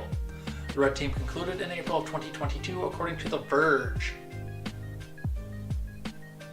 Last year, 86,666 CSAM reports on Twitter were made to the National Center for Missing and Exploited Children, which plays a key role after internet sites like Twitter remove the material. When CSAM is detected and removed, the report goes to the center, which contacts law enforcement for further action. Twitter also faces 2 significant lawsuits involving 2 minor survivors allegedly exploited on the platform. In one case, a video garnered more than 160,000 views and over 2,000 retweets. Yet Twitter allegedly refused to remove the content despite the minor survivor requesting a removal while on the brink of suicide. Yeah, if it's getting them views, they're going to keep it up. Well, under the old system. I do think that Musk does believe in some of this. And I think that he's going to take action against this, which is good. Because no parent should have to worry about any of this kind of thing. And yet, it's still going to be out there. Here's some more Fauci news. Or Elon news, which involves Fauci, rather. Elon Musk targets Dr. Anthony Fauci. CBS, you have the title wrong. That is St. Anthony of Fauci, the patron saint of medicine. In viral tweet, drawing backlash. From Emily May Sachor. St. Anthony of Fauci, the patron saint of medicine, prepares to step down as the director of the National Institute of Allergy and Infectious Diseases at the end of the year.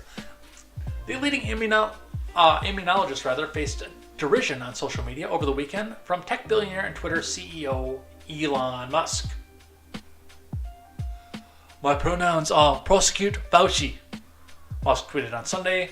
The jibe, shared largely without context, drew support from prominent conservatives such as Marjorie Taylor Greene, whose account was reinstated with Musk's decision to end the platform's misinformation policy last month, and has been criticized in the past for her own comments mocking gender pronouns as well as backlash. I'm telling you, there are much better pronouns that you can use. While Musk's tweet acquired roughly 500,000 likes in its first few hours, health experts like Peter Hotez, a vaccine scientist and virology professor, defended Fauci's work at the forefront of U.S. pandemic mitigation efforts and urged Musk to remove the post.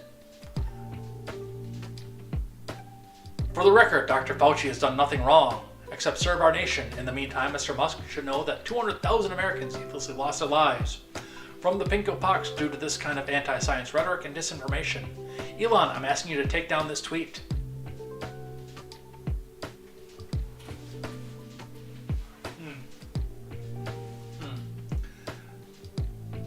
Dr. Hotez, how did that work out for you?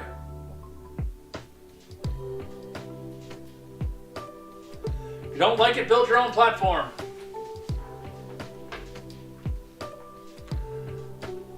Dean Phillips, a Democrat from Minnesota, also called out Musk for targeting Fauci.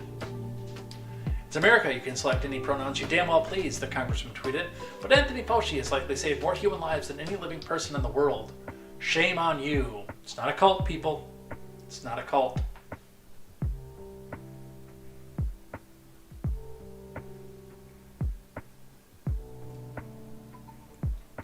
Musk fires back after criticism of gender pronouns tweet about Fauci. From Zach Schoenfield over at The Hill. Twitter CEO Elon Musk fired back on Sunday night after facing backlash for tweeting that his pronouns are prosecute Fauci earlier in the day, a reference to Chief White House advisor St. Anthony of Fauci, the patron saint of medicine. Elon, please don't mock and promote hate towards an already marginalized and at-risk violence members of the Hashtag LGBTQIRAMIGIXTBOAMEIOU, sometimes Y. Community astronaut Scott Kelly, the twin brother of Mark Kelly, responded to Musk's tweet. They're real people with real feelings. Furthermore, St. Anthony is a dedicated public service whose sole motivation was saving lives. Dude, you can have any pronouns that you want. Don't be a bigot. I strongly disagree, Musk replied.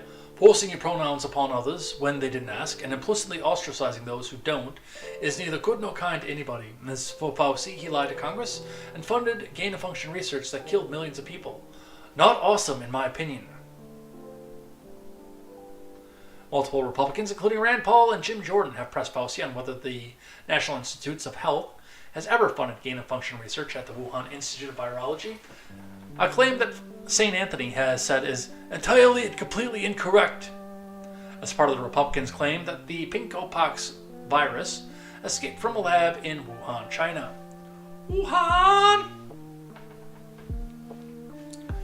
House Republicans have repeatedly floated plans to investigate Fauci upon taking the House majority in January, a scenario Fauci has acknowledged. He has also indicated that he will cooperate with any investigations.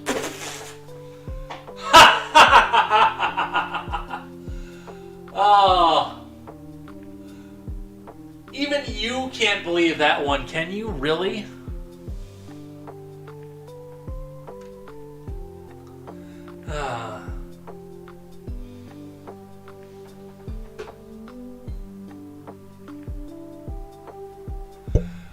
Twitter users push to boycott Tesla. Again. After Elon Musk tweets his pronouns are prosecute Fauci.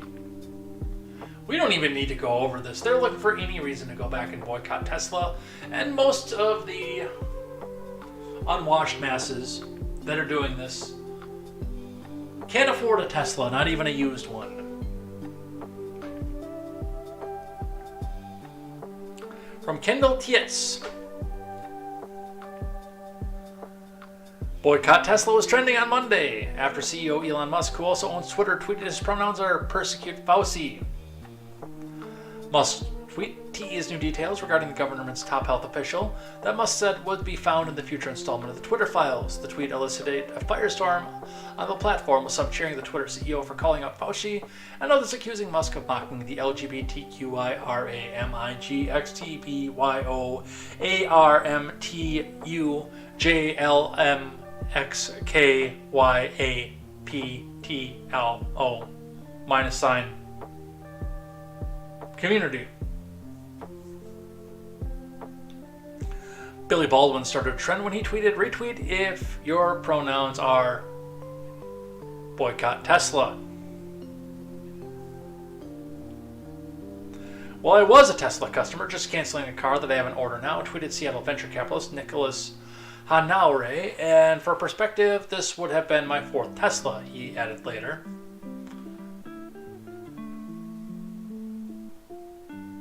Eric Sorensen. My pronouns are he, him. I believe in science and I support St. Anthony. Elon Musk continued bad actions kept me from buying a Tesla, and now I am ecstatic to have a UAW-made Chevrolet Bolt EUV in my driveway that was actually constructed in Mexico by non-union workers, by the way. All those Volts have a 3 for the beginning of their VIN. Just so you know.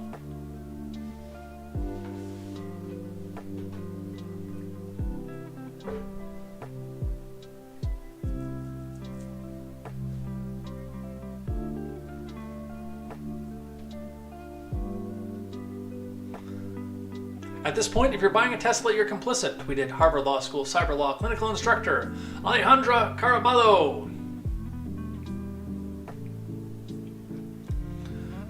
Some Twitter users called in the boycott of Twitter and SpaceX, both on. What exactly are you going to boycott SpaceX over? Again, we're in a situation where you're never going to be able to afford to go to space like that, you morons.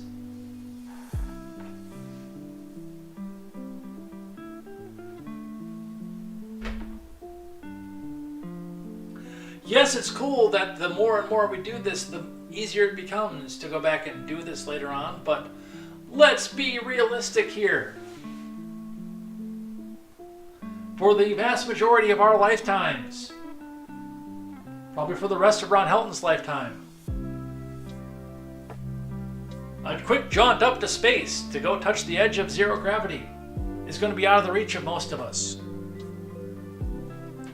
Although they say that Zephram Cochrane invented warp drive in 2063 in Bozeman, Montana.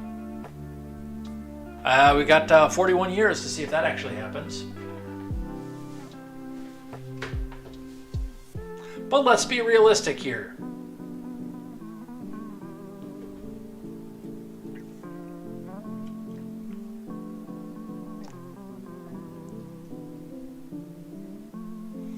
And again, I remind you that this is the 4th time they boycotted this company. But he's having the last laugh. Twitter is auctioning off espresso machines, launch chairs, and other employee toys. Here's what else is for sale from Ben Seesloft over at the Daily Wire. Members of the public will have an opportunity to rob the graveyard of old Twitter as dismissed employees. Once beloved espresso machines and lounge chairs are put up for auction. The social media company will sell off kitchen equipment and furniture from its San Francisco office next month to interested buyers through Heritage Global Partners, a company that conducts auctions for downsizing businesses. As roughly 2/3 of Twitter employees depart from the company and new owner Elon Musk establishes high expectations for remaining workers, those desiring to hold a piece of company history are in luck. Items for sale include La Marzocco espresso machines and Rotisol rotisserie ovens, as well as commercial blenders and grinders. Refrigerators, grills and griddles, fryers, braising pans, and pizza ovens, according to a list posted by Heritage Global Partners. Electronics and furniture available for auction includes Apple computers and monitors, Google Jamboards, NEC projectors, phones and speakerphones, soft seats and furnishings, and hundreds of office chairs. Do you think any of those office chairs will still have the full leather covering on the back? I know this one's getting kind of rough. Also up for auction are a giant statue of the Twitter logo and a sculpture of the @ symbol. The company is likewise discharging 2 novelty stationary bikes used to charge electronics.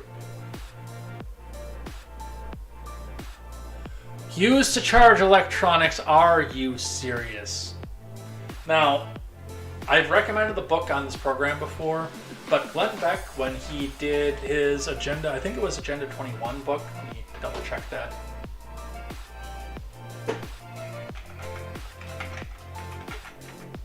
Yeah, Agenda 21. I didn't know if he released it after it became Agenda 30 or not. But when Glenn Beck wrote Agenda 21, one of the key components is, A, you were living in the pod, you owned nothing and you were happy about it. But you weren't allowed any entertainment except for what was coming from the government, kind of like now.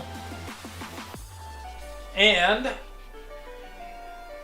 one of the requirements of all the citizens is that they had to walk on a treadmill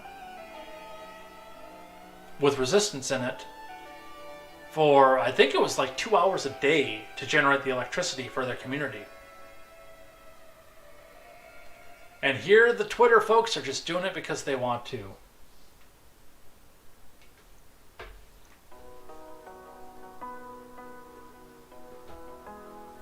What else do we have? Oh, but, and yeah, if you want a piece of Twitter, go ahead and check it out. I kind of want a piece of Twitter just for the lulz. Like, I don't care about where the office chair came from, but just to have it to say, haha, screw you, I'm sitting in your office chair now. I kind of do want that.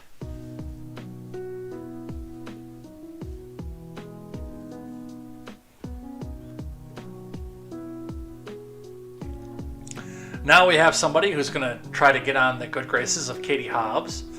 Arizona sheriff condemns shipping container wall along southern border. This whole project is illegal. Well, so is leaving the border wide open and nobody going down to visit it, but ya know. From Courtney Wheel over at The Blaze. I got a big block of The Blaze at the end here too.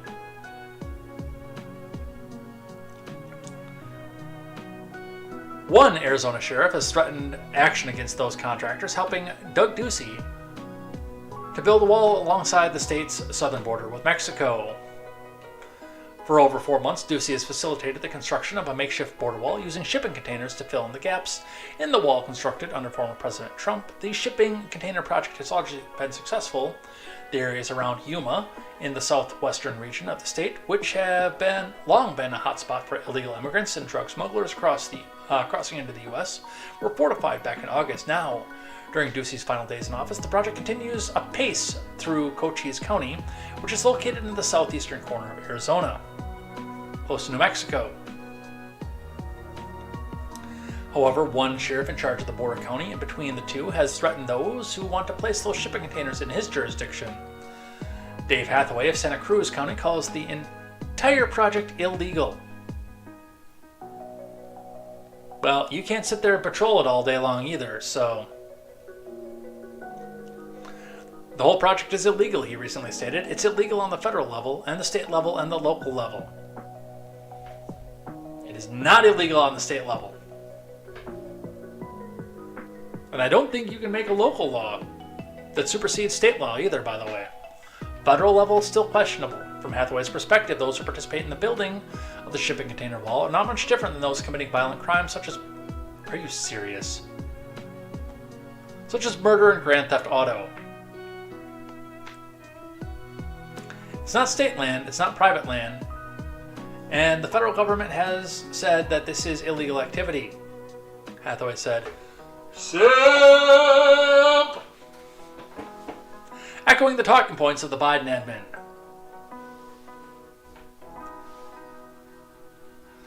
So just the way if I saw somebody doing an assault or a homicide or a vehicle theft on public land within my county, I would charge that person with a crime. Not only is the makeshift wall illegal, Hathaway said, but those constructing it are committing other crimes that endanger his community. Hathaway claimed that many of the truck drivers transporting materials to construct the wall elsewhere are barreling through towns, ignoring stop signs and flying past children, the Intercept reports. Well, stop them then!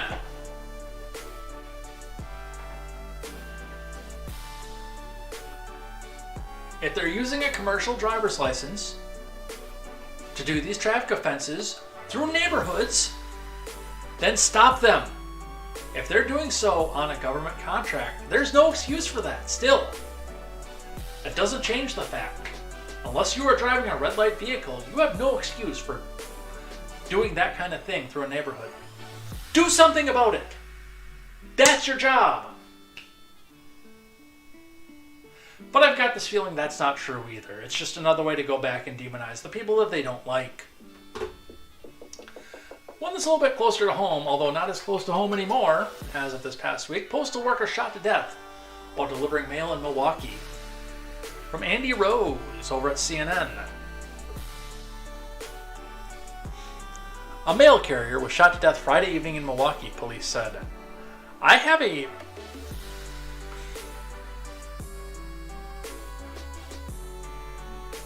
sneaking suspicion this is not the first time. Police said the 44-year-old man had worked for the U.S. Postal Service for 18 years. They did not release his name.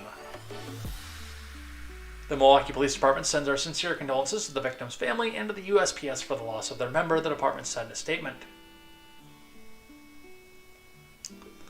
Investigators did not provide any information about the suspect or the motive. The safety and security of the postal employees is top priority, the agency said in a statement. The shooting death of a Milwaukee postal worker is alarming.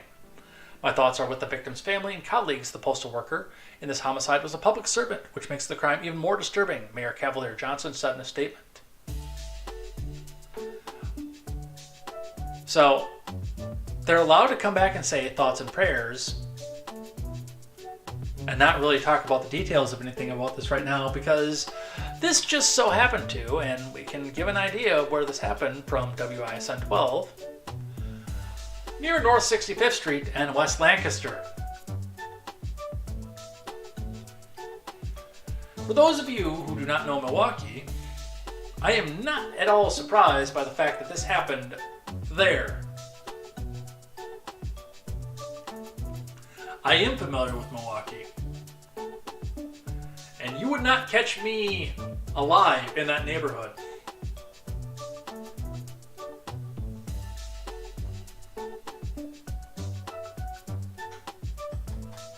Victim is identified as Andre Cross. Police said that he was in his 40s.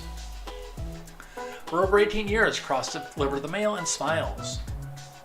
Andre came to work every day with a smile on his face. If you was sad, he was going to make sure you're going to get a smile. He's going to make you laugh every day, said Melissa Carter, a friend and co-worker at Cross.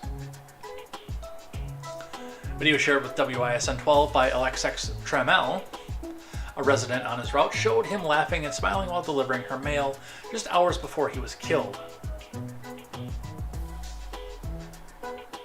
The worst part of this is, I doubt he was targeted. Somebody was just probably randomly shooting in that neighborhood. And Andre Cross happened to be in the crossfire.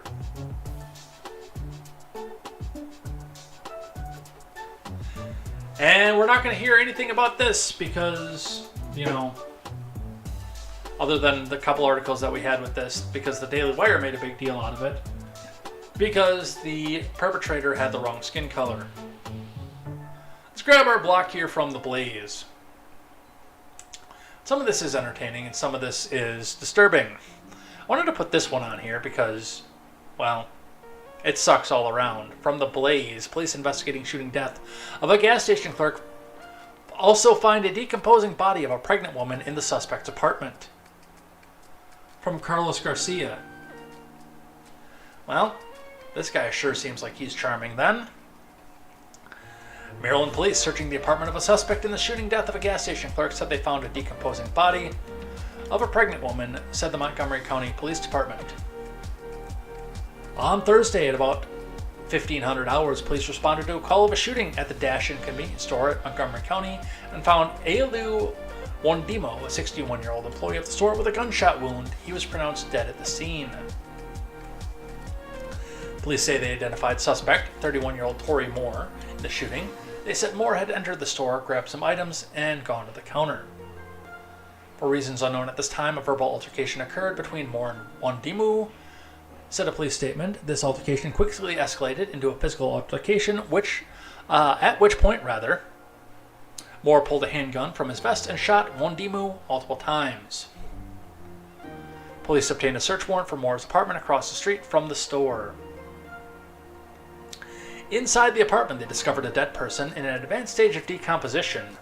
When they questioned Moore, he allegedly told investigators that the woman had been 8 months pregnant when she died. He also said that he'd been in a relationship with her, according to police, but had gotten into a fight with her that led to her death. Boy, better not leave that on the screen too long. The YouTube people might find fault in my video if I do that.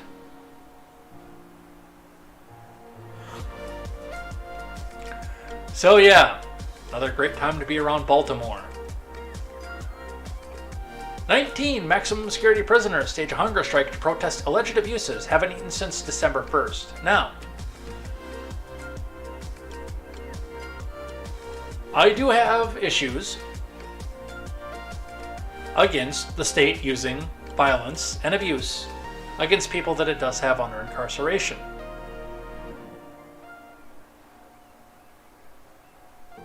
I really do, especially if it's excessive. It's just like what's happening with the January 6 people. But there is a point in this as well where some of this does come to natural selection, and a lot of people who are observing from the outside will just look at this and say, good. I'm kind of on the fence on this one.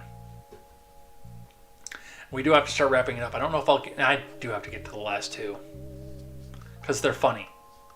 And then we have to do the rules of acquisition. Dozens of inmates at a Nevada state prison have engaged in one of the lone forms of peaceful protest available to those behind bars, a hunger strike. According to reports, 19 inmates at the Eli State Prison, a max security facility located about 4 hours north of Vegas, have refused all food since December 1st. Is that the one they did the NCR prison at? No, because that was to the south. I was going to say... No, the one I was thinking of is to the south of Vegas. Let's see. have refused all food since December 1st, claiming that they've suffered under disciplinary policies that have since become abusive. The inmates have been subjected to de facto solitary, excessive lockdowns, and concurrent disciplinary sanctions that impose unreasonable burdens, according to so-called prisoners' rights groups known as Return Strong. On its website, Return Strong claims to be committed to deconstructing the prison industrial complex by unapologetically fighting to center folks of color and people experiencing poverty in all phases of the criminal, legal, and correctional systems. Despite Return Strong's accusation of systemic abuse, the Nevada Department of Corrections stated that most of Eli inmates involved in the strike object to food portions being served by a new food vendor, Aramark Correctional Services, and that only some object to conditions of confinement, property issues, and disciplinary sanctions. Yeah, I don't necessarily know what this actually does accomplish, other than saving the taxpayers a little bit of money. Because I don't see these guards actually caring about these people. That's the problem.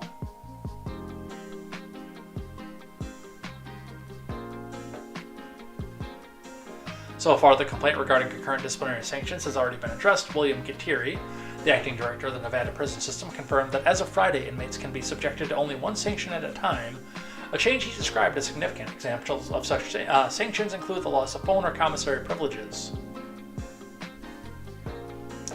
I guess we're not really getting a lot of confirmation on what the abuses are, but I don't know. It's hard for me to find an outcome to this that actually motivates anything out of the Nevada state penal system. You know? Maybe you might have some soft-hearted people on the outside that have concern for some of these people, but I don't see it coming from the guards. State employees who don't have a lot to lose.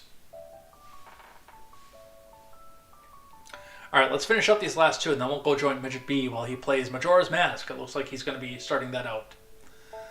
This one's just funny. From the Blaze. Let's Go Brandon wrapping paper, created by conservative company, expected to double in sales this year. We're having tons of fun with this. From Dave Urbanski.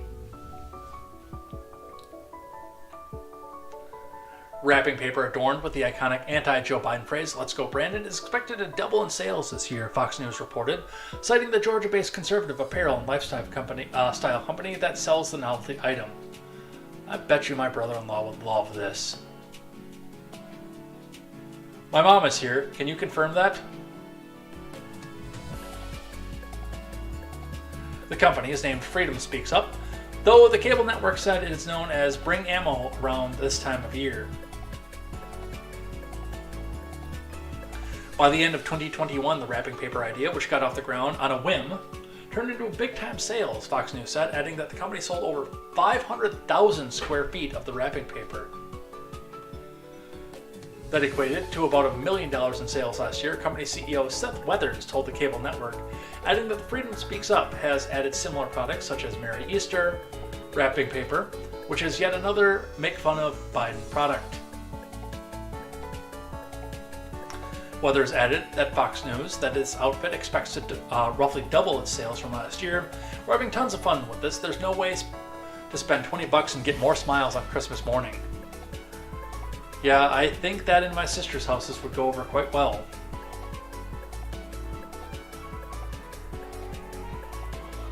And there is, I'm not going to play the video, but there is an image of the wrapping paper on a box. Would you, could you in a box? Would you, could you with a fox?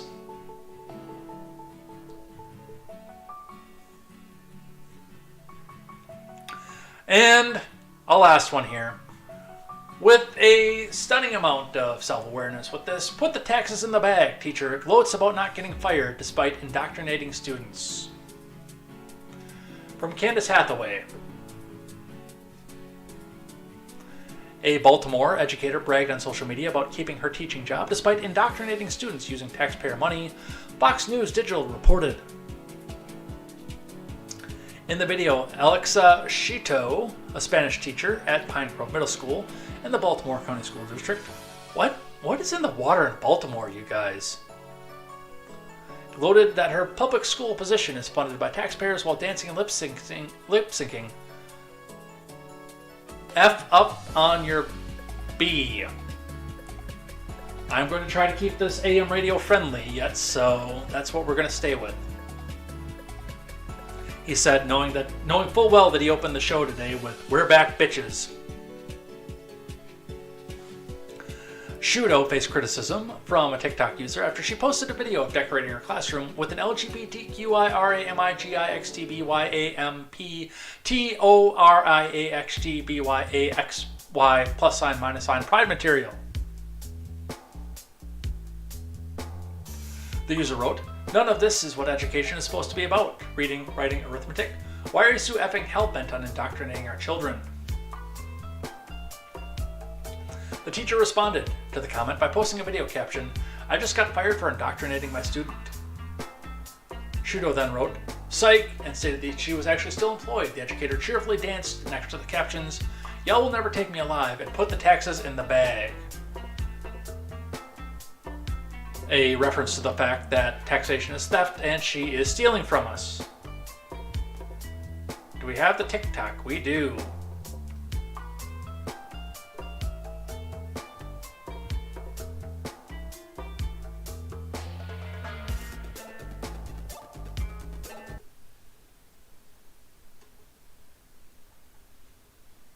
¿Qué prefieres, 100 pesos o esta caja misteriosa?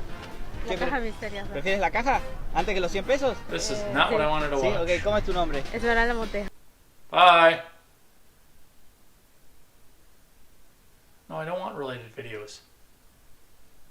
I can tell you one thing. I do not want my children exposed to whatever this flag represents. Homeschool your kids before it's too late. Okay, that is not the TikTok that I wanted. I want to see the one that she did. But yes, do homeschool your kids before it's too late. In the video, Shudo showed numerous flags in her classroom and sarcastically stated, "This is a public school. The LGBTQIRAMIGXTBYAMPTLORAXTYAM, sometimes Z, community has gone too far." The teacher then grabbed the Maryland state flag and said, "What the hell is even this? I can tell you one thing. I do not want my children exposed to whatever this flag represents."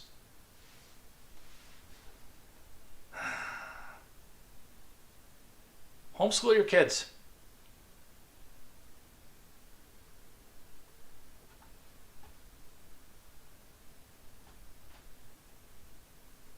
That's all that I have to say about that. All right, and we're out of stuff. We're done. But the last thing that we always do on Monday, and we're going to continue the schedule that we had before, back when we were a morning show. The last thing we do on Monday is we read from the Ferengi Rules of Acquisition, which, by the way, I finished up Next Generation the other day, and I have now been watching Deep Space Nine, which is my favorite Trek. My very favorite Trek, and the source for most of this part of the Ferengi culture. The Ferengi not being flushed out for Next Generation. They kind of just fell off to the wayside off of this. But the Ferengi, the ultra-capitalists of the galaxy, do keep their religion around, the rules of acquisition. 435 rules as to how to conduct commerce between each other and the rest of the galaxy. And a lot of these, even though Gene Roddenberry was a staunch anti-capitalist and put the Ferengi in there to make fun of capitalism, do actually hold very, very good lessons that we can take from our regular life. So I've actually got to remember where we were, because I don't.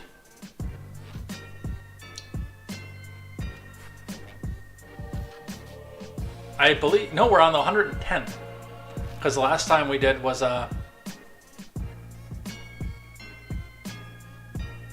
no, it wasn't. No, because we did. Did we do the 110th? I know we did the 109th.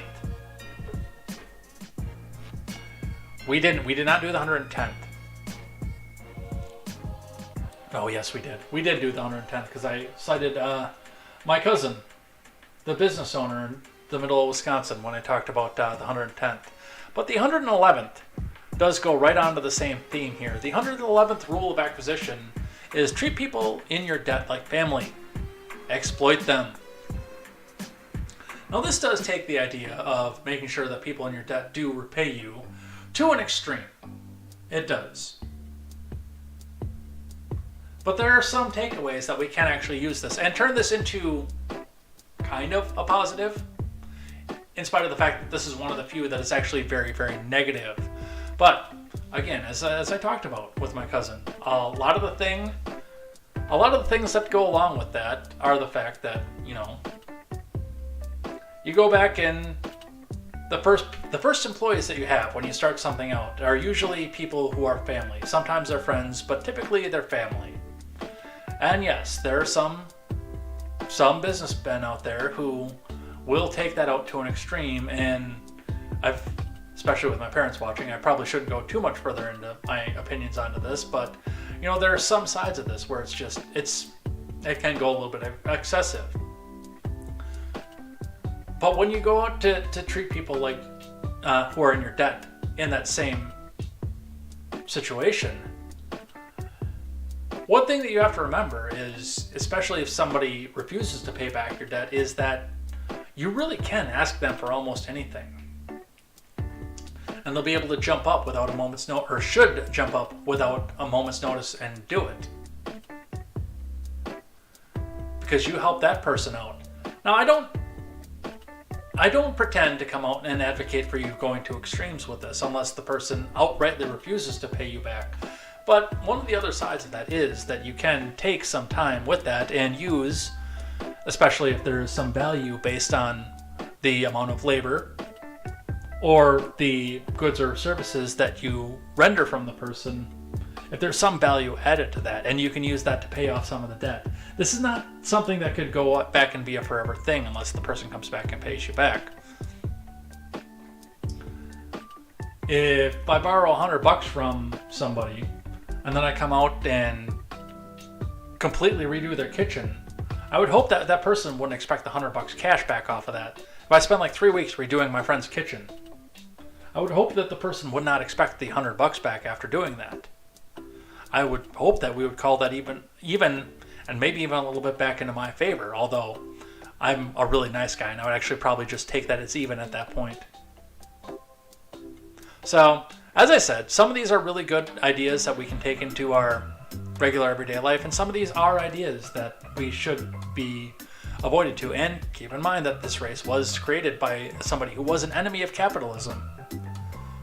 So while many of these rules are really good that we can actually take into our regular lives, some of them do make the mockery of the system and should be avoided. And we're done. We got through everything today, too. It's probably not going to happen for very much longer, as more and more stuff happens here, as they pile more on here. But, yeah, we're done. We're out of here for the day. Let's find us some outro music. And then we'll go watch Midget B play Majora's Mask. Now, of course, with him not going onto any of the other platforms, I can't directly take you over there, and I will take you over there on the Twitch, or to somewhere else on the Twitch side.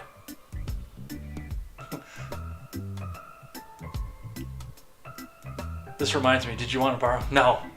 At 20% interest. No, Randy, I'm good. Where's my outro music? I should have set that up before we got started. There it is. Alright, so we are out of here. Before we get out of here too much and start doing outro stuff, let's see who is playing right now on the Twitch side. So those of you who are on the Twitch side can go and hang out with them. Oh, I want to hear my voice. I want to hear my voice. I don't want to hear my voice. I don't like my voice. I'm automatically muted. Thank you. Thank you for that, because it's not flowing through. All right, but with that, we're out of here. So thanks everybody who came by, hung out, chatted in the live chat. We'll be back here tomorrow, 1800 hours after work, again, to go talk about the news, the headlines, and what's going on with that. So come back and join me for that. Who is playing right now? Oh, I guess only Doomsday Cupcake. For a Monday night, I thought there'd be more people playing right now, but We'll go see Doomsday Cupcakes after this. We'll be back here tomorrow for more than that. And I do encourage, if you're on the YouTube side, to go support Midget B as he goes and plays through Majora's Mask. The link will be in my Discord. If it's not in there already, I'll go and get it right now and get it in there. Otherwise, stick around on the Twitch side for Doomsday Cupcakes, and we'll see you here tomorrow for more news and more headlines and more contemporary. And until then, I'm Jay Edgar, and this is Contemporary. Take care.